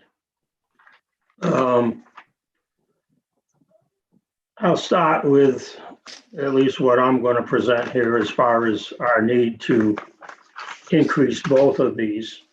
When I was elected in 2006, the Selectmen and Board of Health served in both capacities, Board of Health, Board of Selectmen. All inspections were done by a third party. And from what I could tell when I first started, the Board of Health was just scratching the surfaces and all the other areas of Board of Health that we needed to get involved with. All plan reviews were done by a third party, food inspections, Title V's, anything to do with inspections were done by third parties. The one thing I remember was the plan reviews that were also done by a third party, which are now done by a health agent. And we budgeted $16,000. This was over 10 years ago, close to 15 years ago, for that particular item of plan reviews. When we hired our health agent, he took over all those job functions of all the inspections. So basically this position was created originally by the elimination of all third-party inspections. Now he is doing these plan reviews that we paid $150 for each plan. And I can't imagine what they are charging now. My guess is 200, better than 200. I'm trying to illustrate the importance of being the health agent and also being the professional engineer that he has as a skill working for the town. The Board of Health split from the Board of Selectmen in 2017. In the beginning, and you know this better than most of us, the number of hours and wages were always in kind of question until we felt our way, until we had a little history of what was going on. Back in, I want to say, well, we hired August of 17, it was 20 hours at $25. On 2/18, February 2018, it went to 25 hours at $25 an hour. Then in fiscal year 20, we got to 28 hours because of the stormwater, if you recall. So even before COVID, we were unable to keep up with what was going on here with the limited number of hours. Stormwater keeps getting bigger and bigger. The mandates from the state getting bigger and bigger. We feel at this point that 35 hours at the rate we requested is appropriate. You have in your package that we sent you, I hope you've read it, a listing of what we did in 2017 versus what we did in 2019. But I think if you look at the salary survey we did of surrounding communities, that next to Rehoboth, and they're only 8 cents apart, he would be the lowest paid health agent in the surrounding communities. So we're appealing to you to see the importance of what's going on over here. And I think someone who has the skills and abilities that our health agent has is a great asset to the town, and he should be compensated accordingly. I mean, we're only talking about $1.82 an hour more, and it's still under $40 an hour. So when you look at, and we'd also look like when we talk to the Board of Selectmen again, we think the Board of Health thinks he should be a department head. So, and he should be compensated appropriately, but we're still only looking at $38.13 an hour. So, I think it's desperately needed. Does a great job for the town. And I don't believe any other health agent that I'm aware of in these communities that I've listed has a PE in engineering. So that's where I'm at with his request, our budget request for his hours and wages. And I'm going to be a little more calm than I was at our last meeting with the Board of Selectmen. So I think it's in black and white. Yeah. And if you have any questions, shoot away. Thanks, Tom. So I'm gonna, my main points, I'm gonna let the committee speak first, and then I'll bring mine up. Because I'm not gonna disagree with you, I just have a different tack to it. But I have a question. So on the budget sheet, the departmental request is 55,293.83. But on the and the Board of Selectmen and TA recommendation is about $500 higher than that. Can someone just explain the difference? I believe it's a difference in calculations and the increase due to the $800 stipend. Oh, okay. Okay. All right. Okay. So do any of the members of the FinCom have any questions in regards to this? Our original department request. Tom, can I just see if my members have any questions? Okay. Robert? No questions. I just, I think it's just something that we have to take under consideration, given all the other budget requests. Kevin?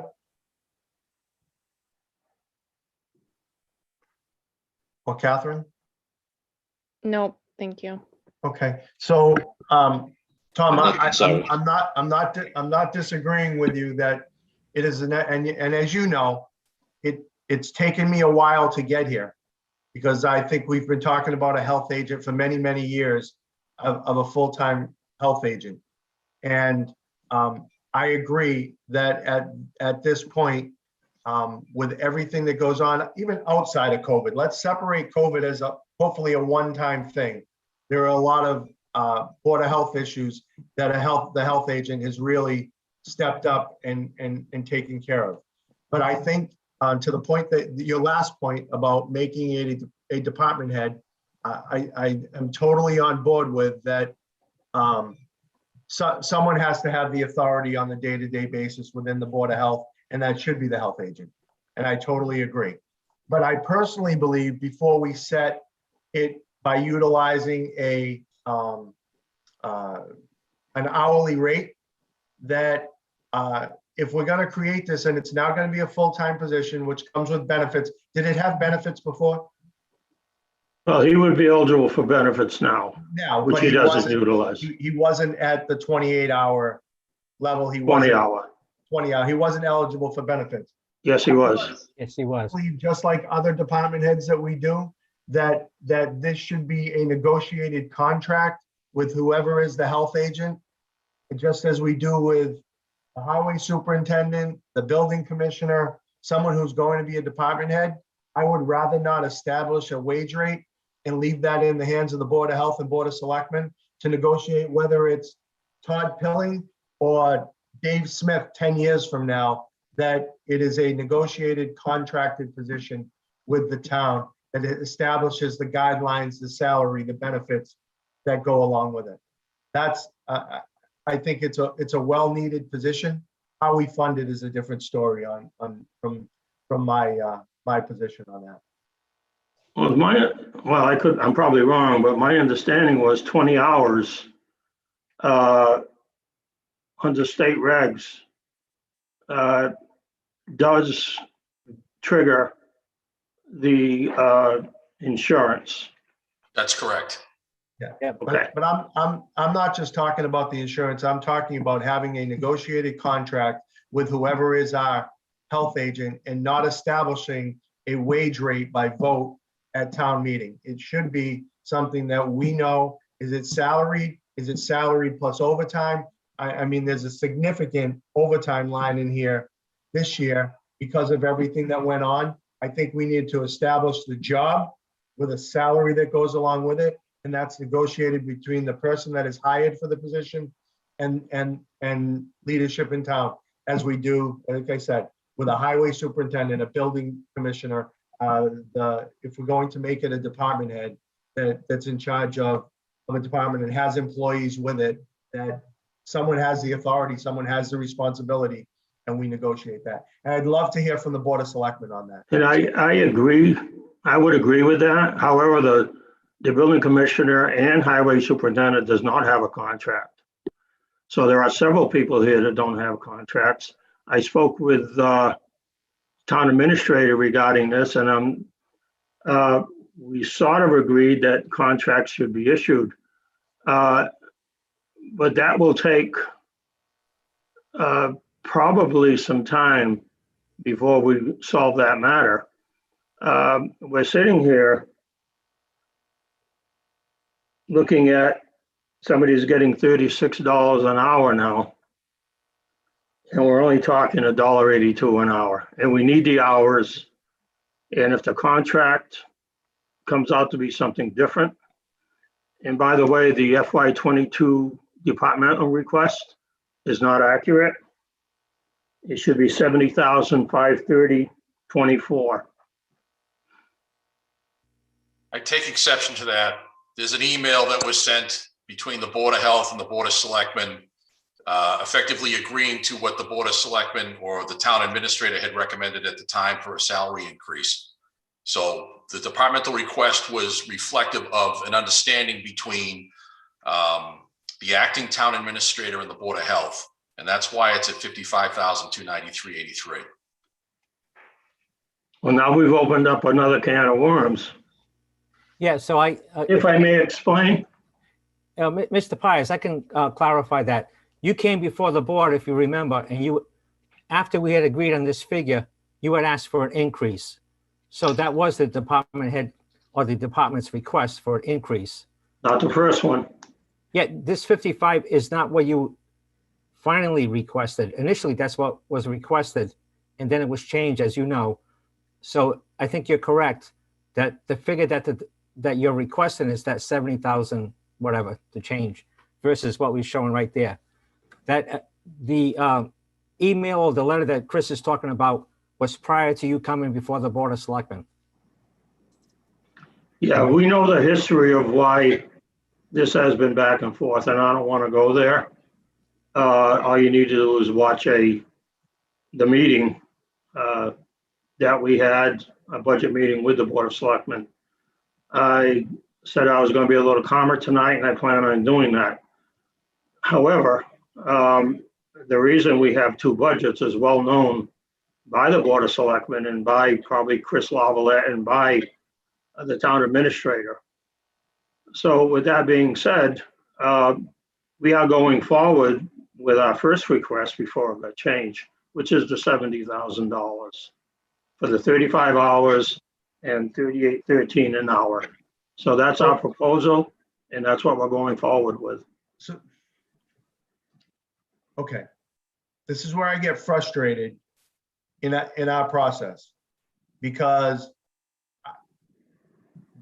that needed to be submitted as the departmental request to the, because now, instead of talking about, this is why we wait till April to get our budgets, is so we have accurate figures when we're sitting here talking about it. We're 1.4 million over the levy limit under my calculations, and we're sitting here and adding things to the budget where we need to be looking at it to get us down to a number. So I get frustrated. I don't know where the lack of communication is on this, or where the lack of submission is, that the town accountant didn't have the number that said 70,000 on it. And That was on our first budget proposal. That was dated 1/28/21. He's not wrong. He's not wrong. But then there was an email dated March 19th where the Board of Health was agreeing to adjust the budgets based on conversation between. Now, why didn't you tell them why we adjusted it? Well, is that the, Chris, here's my question. Is that the last communication that the town accountant has on a requested budget? Yes, as of March 19th. So Tom, it's. That's not accurate, because we had a meeting, we had a reconsideration meeting with the Board of Selectmen. Tom, let me finish first. That's where that's between you guys and the Board of Selectmen.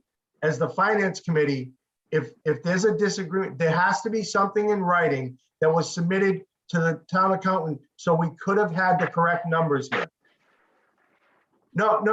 If there's an email changing what was submitted on January 28th, that is the last communication. And Chris is right.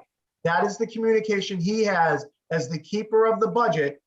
That's the last communication he had. If something was going to change from that, someone needs to submit that. That's all I'm saying.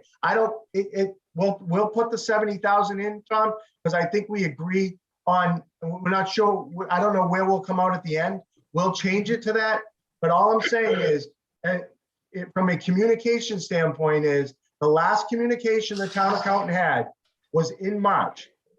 He has to go by what was submitted to him in a communication from the Board of Health in March. If something changed between March and today that was going back to that January submission, someone needs to let him know. That's my point. It's not to get into the debate of why it changed, how it changed.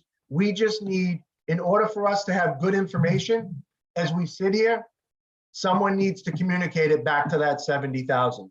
So someone needs to submit a communication from the Board of Health. We do have an email that we'll get the email together, because we do have a more current email requesting reconsideration for various reasons of the 70,000 versus only 2%, which I'm not going to get into tonight. Yeah. Because, if you had watched that meeting with our budget meeting with the Board of Selectmen, you'll see exactly what happened and why we submitted our first budget back, reconsideration. So we'll get that. I believe the town administrator has a copy of the letter. I know the Board of Selectmen has a copy, because we had a meeting and we considered the first budget. Okay. So, all right, so we'll get that together. Chris, for now, can you, once you have that, go as the departmental request, go back to the original number, but please note this number on the side, so we know.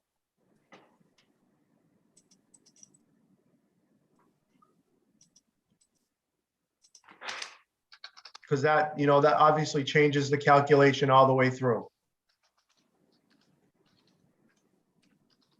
And then after that, as we go through the deliberation, I'd like to hear from the Board of Selectmen and the TA about their recommendation of the 55,794 versus the 70. And just so we understand before we make our recommendation. But I want to wait till all of that, rest of that information gets submitted to us. Tom, just so you and I are on the same page, can you tell me what your original request was for Todd's salary? On our first budget? Yes. Proposal, 70,530.24. Thank you. But Tom, do you get what I'm talking about? Is it's fine to have that conversation with the between you guys and the Board of Selectmen, but there needs to be communication from a budgeting standpoint to the keeper of the budget, who is the town accountant. Yeah, I'm not sure he received a copy of our request for reconsideration going back to the first budget, and that's on us, but we will get him a copy. Okay, he is the keeper of the budget. Thank you, everybody. Thank you. Thanks. Any other questions on Board of Health? No. Okay, now the next one is Board of Health Administration.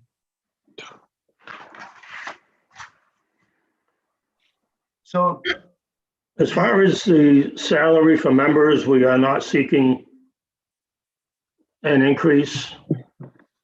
I could live with or without $40 a year. And I think that's the trend. Yep. So the office manager was our next larger request. We were looking for an upgrade to a grade 7, which can be done by the Board of Selectmen if they so choose. But I was informed that there will be a wage and classification study done as soon as it's funded at town meeting. So we are going to wait on that to happen. The increase, or the requested increase to a grade 7. And other than that, I think everything else is pretty straightforward. We had a little bit on office supplies going up. But the biggest one was the salary for the office manager. Her duties and responsibilities have doubled, at least. She runs 3 committees, not only Board of Health, the Emergency Preparedness, and Stormwater committees. So I think if we look at what she's doing, not only as the office manager for Board of Health, that we'll find that the increase would be warranted, justified. but Tom, that's all contractual, correct? Yes. So, yeah, so we'll follow whatever happens with the contract on that. We're not going to make a determination. That's not up to us to make a Correct, yeah. determination on that, so. Can we jump back to the regs and inspection line? Because I just have one quick question. Which one was that? The last one where we were talking about the health agent. Oh, okay, sure. So I understand all of the overtime in the current year budget. And hold on, I pull it up so I can see further. The that we related. spend almost $20,000. Obviously, that will now get absorbed into the new salary if we go to the new 35-hour position. Is that correct? Well, he'll be within the 35 hours up to what the contract calls for. Anything after 35 would be overtime, so it wouldn't be all of it, no. The 37 hours are straight time at his rate, and anything else is overtime. I think if that's what you asked me. Yeah, I mean, because obviously with everything that went on this year, and that is part of the reason that I talk about how do we set up a contract or as a department head leave that overtime versus, because technically with what was spent in overtime this year plus what his current salary is, it's actually less money with his new salary. So right, overtime is not going to be there all the time, and it's questionable whether CARES Act is going to pay for that or not. Okay. But I understand also that the money that was left over, and this came from the Board of Selectmen, the money that was left over in the previous town administrator's budget would cover the overtime related to contact tracing. Yep. And so they wanted them to continue contact tracing. Okay. So, Mr. Pyatt, just for clarification, it was my understanding when you went before the Board of Selectmen and asked for overtime because of the pandemic and contact tracing, it was my understanding that the CARES Act was going to cover that. Well, that's the way I understand it too. And that's still going to happen. It just hasn't been applied for yet. So what is that process? Do we wait till the end of the fiscal year? I'm not sure. No, we don't have, basically, there are milestones that the state has set as to when we can apply for this money. I mean, honestly, these expenses shouldn't even be reflected in the budget line item that you see. All this stuff should be charged to the COVID grant account right now with the expectation of reimbursement. Yeah. So what you're seeing there really is an anomaly. In reality, you wouldn't have, that budget really shouldn't be showing any overtime expenses right now. Again, because the expectation is I'm going to do a transfer to the CARES grant account, and then we're gonna seek reimbursement through the CARES Act. Okay. And my expectation is we'll get 100% funding on that. Okay. And does the CARES Act end the end of June? It does not. No, the CARES okay. Act is now running through December 31st of this year. Well, that's something that we need to take into consideration when we talk about more hours. Yeah. Because if we give more hours starting July 1st, the CARES Act may not cover that because we've decided as a town that we're going to give more hours. Right. So, Not only that, but gentlemen, if you decide to make it a salaried position and you write a contract, you're under no obligation to pay overtime. This position should be exempt from FSLA. Yep. Okay. Yep. Thank you. Yep. Yep. Mr. Hull had a question. Yes, you spoke about the possibility of Mr. Pilling having a contract established and negotiating that through the Board of Selectmen. I just wonder how that would work as far as the budgeting process, putting, say, $70,000 on the line item and how that would be handled in negotiations if it was less than that. So we would budget, at this point, we would budget a certain amount and address whether it has to go up or down could be addressed at a fall town meeting before we finalize the budgets. Okay, thank you. Yeah, we just establish a set amount in there for now, and then, which is how we do it with most negotiated budgets. See, if I could add something, Mr. Chair, I just want to clarify one quick thing. So I just, like, obviously, any type of discussion about a contract, I think would need to be actually a full discussion with the Board of Selectmen. You can have we could have a salary situation that could or could not be defined as an exempt, as an FLSA exempt position. However, I think, I don't want to rush into saying that there will be a defined contract as of yet, actually without having the opportunity to discuss what that means with the Board of Selectmen and how that could affect other employees and other department heads as well, if that makes sense. Yep, totally agree with you on that, Mr. Mullen. Thank you. Mr. Perry, did you have something? No, I didn't. I think I'm ready to move on from this. I think we've hashed it. Yep, I agree. Pretty well, and I think more things have to happen before we can continue the discussion on it. Absolutely, totally agree. Thank you, Mr. Perry.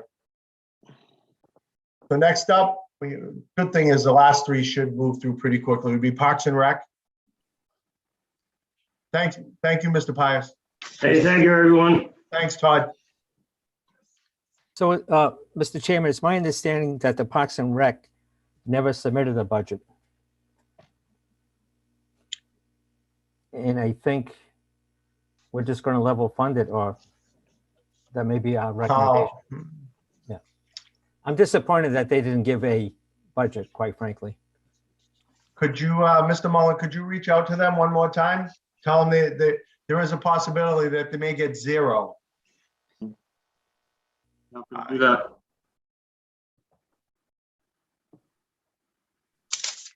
Do we have a full complement of members on the Parks and Rec, Mr. Pacheco? Yes, we do. We just had a new member elected. Okay. Zoning Board of Appeals?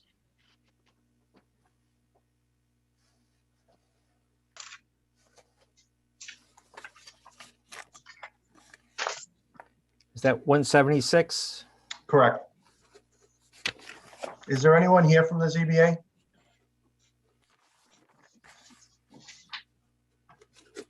Did I read we had a couple of members leave the ZBA also? Yes, I think we've lost at least two, possibly three. Right, I know at least two have left.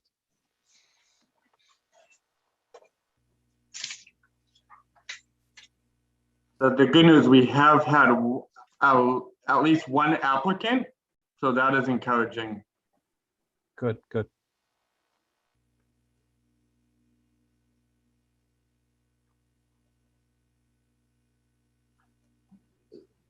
So in all, like on this budget, if I could, Mr. Chair, you can actually see the cost savings and efficiencies, with the shared planning department and Board of Appeals office manager.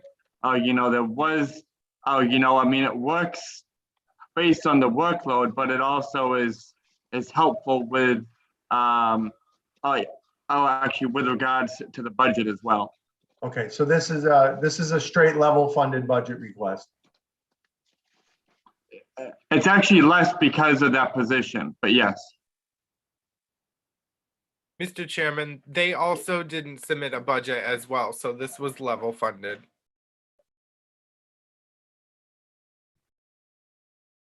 So Mike, can you just, I can't, maybe my eyes are going bad, but your,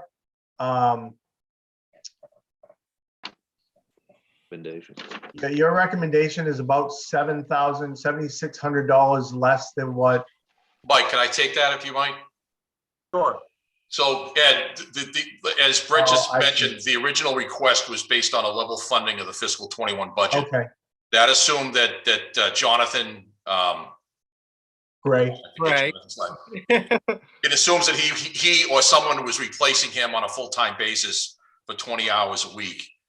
A decision has been made recently to appoint Carrie Easterday to both positions right now. So her salary, you're seeing a reduction in her salary in the planning board above, and a decrease to account for the fact that we've got one person doing both jobs now instead of two people doing both jobs. Yep. So I see that noted over on the 60-40 split. Can you just detail that a little bit more in the notes? Sure. Section. So when we go to make our recommendation, we know our recommendation should be based on that 20,555. Absolutely. Departmental request. Yep. Oh, yes. Okay. Thank you. Any questions of the committee on the ZBA? No. Industrial and development, this should be real quick. The big one, Mr. Chairman. Yeah, I know. It used to be. Sorry. And I took out, because you haven't had a budget in several fiscal years, there is no separate budget tab for the Industrial Development Commission right now. Okay. I don't even know that it's included in the master tab right now. Let me take a look real quick. Well, it's because they had requested stuff years ago. I don't think we have I think one year we gave some printing money. Yep, that was it. That was it. Okay. We can move on from that, Chris. You don't need to go through that. Okay, that's fine. Yeah. All right. So I think the last piece of business we have for tonight is just, Chris, if you want to give us that one page update that you had done. Yep. So I'll take you back to my notes here, updated message. Basically, I wanted to let everybody know I've updated the budget worksheets to include the budget for fiscal 21 through March 21st and the corresponding actual expenditures. I've given you an update on where the reserve fund is at as of March 31st. And basically what you're seeing here is a breakdown. There were two significant permits in fiscal 20 that skewed the results of what I budgeted for fiscal 21 receipts, and ergo now what we want to do to the fiscal 22 receipts for licenses and permits.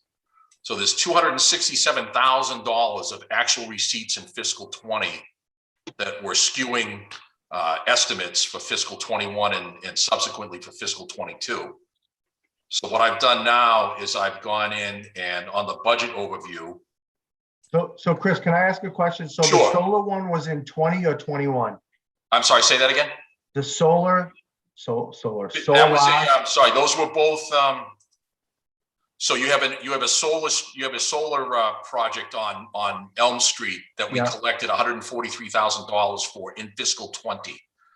In fiscal 20. Yeah, you Okay. have two additional solar projects that are in works right now. Mr. Aguirre has indicated that there's a possibility that we're going to collect permit fee revenue this fiscal year on one of those two projects. The other revenue will be collected in fiscal 22. Okay. All right. So, all right, so I'm okay with that. And the Bristol Aggie, were those a cross between fiscal 20 and fiscal 21? No, that's also all fiscal 20 right now. Okay. Okay, thank you. You're welcome. So what I've done on the overview tab in the licenses and permits line item here, as you can see that we started at 445. That was our original calculation. I don't know if you can see it up in the formula cell up above at the top of the screen here. And what I did is I backed out those permit revenues for both Bristol Aggie and the Elm Street project to come down to a very conservative $178,000 for licenses and permits in fiscal 22. This number may be extremely conservative right now with the fact that you may be collecting a permit revenue from one of the solar panel projects this fiscal year. Yep, understood. Okay. I'd rather be conservative with that number. Absolutely. And plug back in $100,000 based on that solar project once we feel more comfortable that it's going to happen. And I think I do believe that we are a little conservative with that number right there, but I'm a little more comfortable than where we were putting 445,000 in there. Sure, understood. Anybody have any questions on that? Robert, Kevin, Catherine? No, thank you for getting that answered for us. That Yeah. definitely, that number looks a lot better than where we were. You're welcome. Yeah, I agree. So. Not helpful, Okay, but. So now the, my quote, what I call my master page reflects that new revenue projection? It does. Okay. So basically what we're showing right now is we're $500,000 over the levy limit before we add in any of the special articles. Before we add any of the special articles and before we consider any additional funding sources. Right, before we consider using any of the ambulance fund or. No, actually, the ambulance fund right now is included in estimated local receipts. The only revenue missing from the calculation right now is free cash. Oh, so you're projecting that we'd use 540,000 in ambulance receipts? Yes, sir. That was what we budgeted for in fiscal 21, and I was assuming that the budget would be level funded for fiscal 22. All right, it may go up or down. It may go, it probably needs to go down. We usually base that depending on what receipts were and where we need to get to a number. So, okay, so you have plugged a number into that. Hey, you also mentioned, or we talked about earlier, the ESSER funds, those are on that projected sheet, right? On your projected revenue sheet? No, well, they might be on Mike. Sorry, Mike can probably answer this. But in this calculation, the ESSER funds are not included because we don't collect that money. It goes directly to the regional school district. Yeah, but they're in our, they're in there somewhere, right, Mike? So yes, if I could take that. So what I think happened, just going back to the DR school budget, is the original departmental request school number, that was based on, from what I understand at this point, DR not applying as much as the excess and deficiency to the assessment as they ultimately did. I believe they had some E&D, I want to say in the transportation area, which then they applied to the assessment. So that brought it down to the assessment of, I think, 10, the 10,090 versus the. Yes, exactly. Yep. Yeah, the 10,155. Yep. So then So then when you go to our local receipts, Chris, in the overview tab, Sorry, guys. That's okay. It's a big folder. Remember, we used to have to turn pages before. so you can see where we applied the ESSER as a revenue, as a state receipt, as a state revenue. Okay, that's fine. That's fine. I understand where it is now. Okay. All right, perfect. Perfect. All right, I think that would be it for tonight. Catherine, do you have anything? Nope, I'm good. Robert? No, I'm all set. Kevin? No, I don't have anything. I'd like to give those members of the public who decided to sit with us the whole night. I see a Gail S. I don't know if you have any questions for us. Or Mr. Woods? I'd just like to say thank you guys for doing a great job. And Thanks, Woody. in the future, I know that you got a lot on the table here, but the town's growing. And it's probably going to be time to hire a town planner. So think to the future. Yeah. Always good to hear your voice, Woody. Thank you. Have a good night.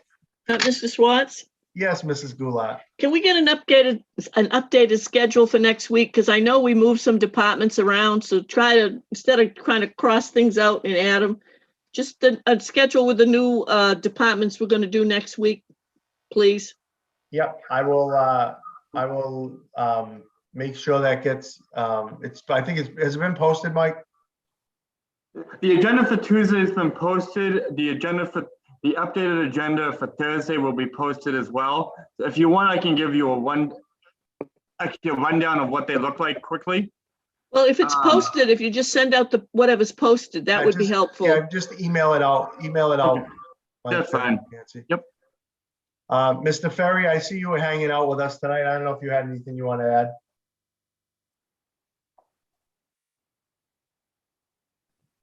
No, he's still muted. All right. Any of the Board of Selectmen? I know you guys have to stay on. Yeah, but- we're going to stay on. I have no questions.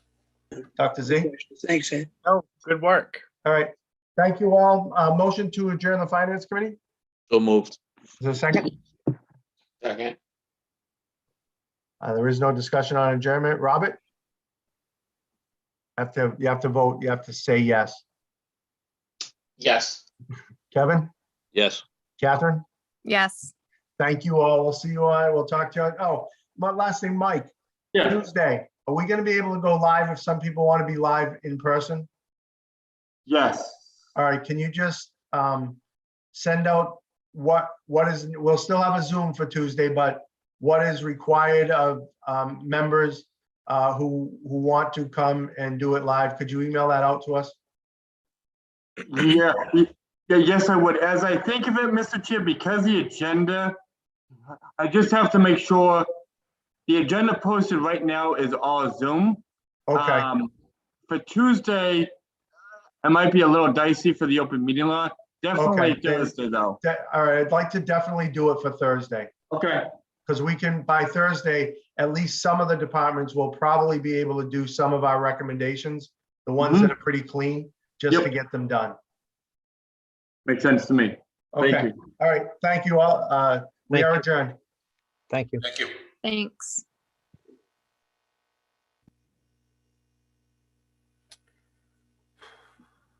Ready.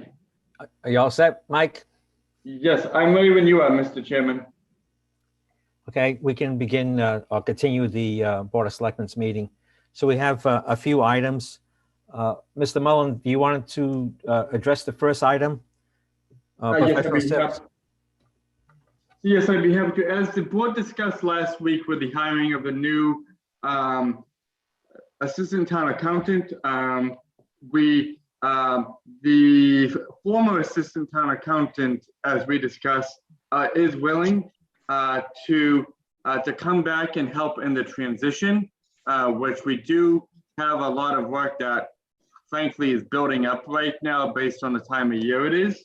And then after the 3rd of May, which is only a few weeks away, a week and a half away now, so Ms. McCarron has agreed to come on, actually back and help on board the new assistant town accountant.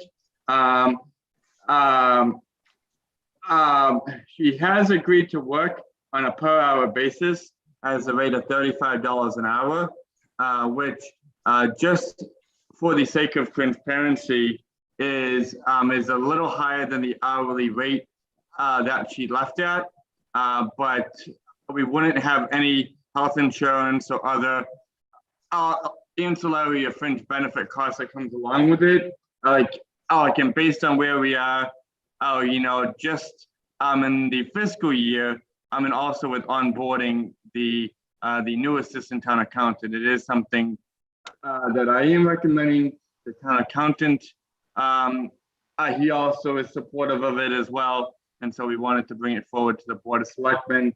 As you'll see, there is, this is a, this would be up to 6 hours per week, and it would also be time limited. So it's for a very defined period of time. So I will entertain a motion that we hire Linda McCarron, our retired assistant town accountant, for a period of 5 weeks up until May 29, 2021, at the rate of $35 per hour. 6 hours per week. To May 29th, 2021, and I will so moved, Mr. Chairman, with the amendment up to May 29th, 2021. Is there a second? Any discussion? If not, roll call. Mr. Hull? Aye. Mr. Z, Dr. Z? Aye.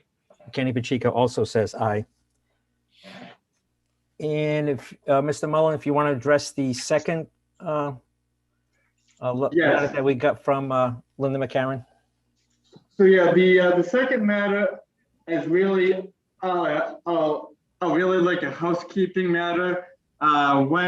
Back in February, when Miss McCarron first submitted her retirement, her anniversary date with the town was actually was the 28th of the month. So she originally proposed her retirement date to be based on that as well. But because the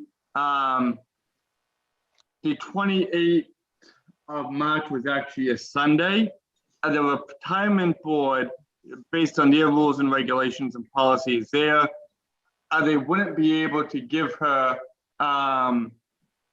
credit for the whole month, and unless the board actually approved an amended retirement date of March. March 30th. 30th, I'm sorry, yes, March 30th. The last day would be that Monday, March 29th. Yes.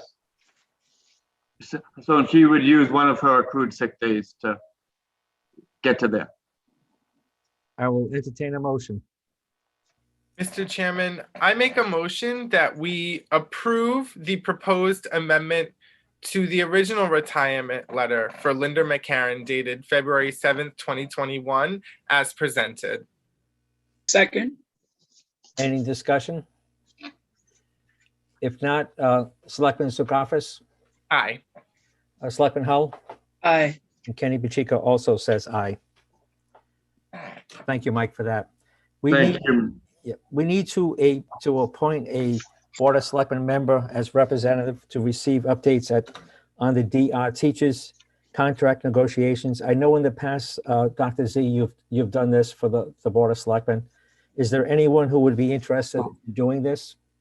So I actually have an update, Mr. Chairman, on this. You have an update, you said? I do. Okay. So I was reading through the packet of materials, and it looks like the Rehoboth Board of so let me back up about the position. I'm sorry, I'm getting ahead of myself. So this role reported to both the Dayton Board of Selectmen and the Rehoboth Board of Selectmen, and it was only one selectman from either town. And so what it looks like here in our agenda packet is that Rehoboth appointed George Solis, who was recently elected to the Rehoboth Board of Selectmen. So technically he would be both of our liaisons, and he would send us memoranda regarding like different ongoings in those executive session meetings that we would review in executive session meetings for our board. So I don't think that we need to act on this, but Mr. Town Administrator, do you have any info? No, I think what you said is exactly accurate. I think from the school committee, when this request first came over, I think there was a little bit of confusion about whose turn it was, if you will. And Dr. Z was able to clarify this based on him actually serving in that capacity fairly recently. So this makes perfect sense. I agree with everything that Dr. Z had mentioned. So I would recommend that. We take no action. Exactly. We can do that. No, I just wanted to say I did serve in that role for at least 3 years, anywhere from 3 to 4 years. And again, I did report to both boards. I would send them memoranda, so we can expect those same updates, I think, and we will review them in executive session. My personal opinion, Mr. Chairman, is if Rehoboth would like to now, after 3 years, have a period where they serve in that capacity, I'm totally fine with that. Anything else before we adjourn? I think that is thankfully it, Mr. Chair. We do have a busy week tomorrow night, so if we can get out of here a little earlier tonight, that is a good thing. Okay, yeah. I'll entertain a motion to adjourn. So moved. Is there a Second. All those in favor, I'll do roll call. Dr. Sarkophis, Aye. Selectman Hull, Aye. and Campuchico also says aye. Thank you very much. We've got another meeting next Tuesday, Wednesday, and Thursday. Ooh, fun. And good work, Town Administrator Mike, on the YouTube and recording. Good work. Seamless. Thank you. So far, so good. Don't jinx it. Have a good night, everybody. Good night. Good night. Have a nice weekend, everybody. Enjoy the weather.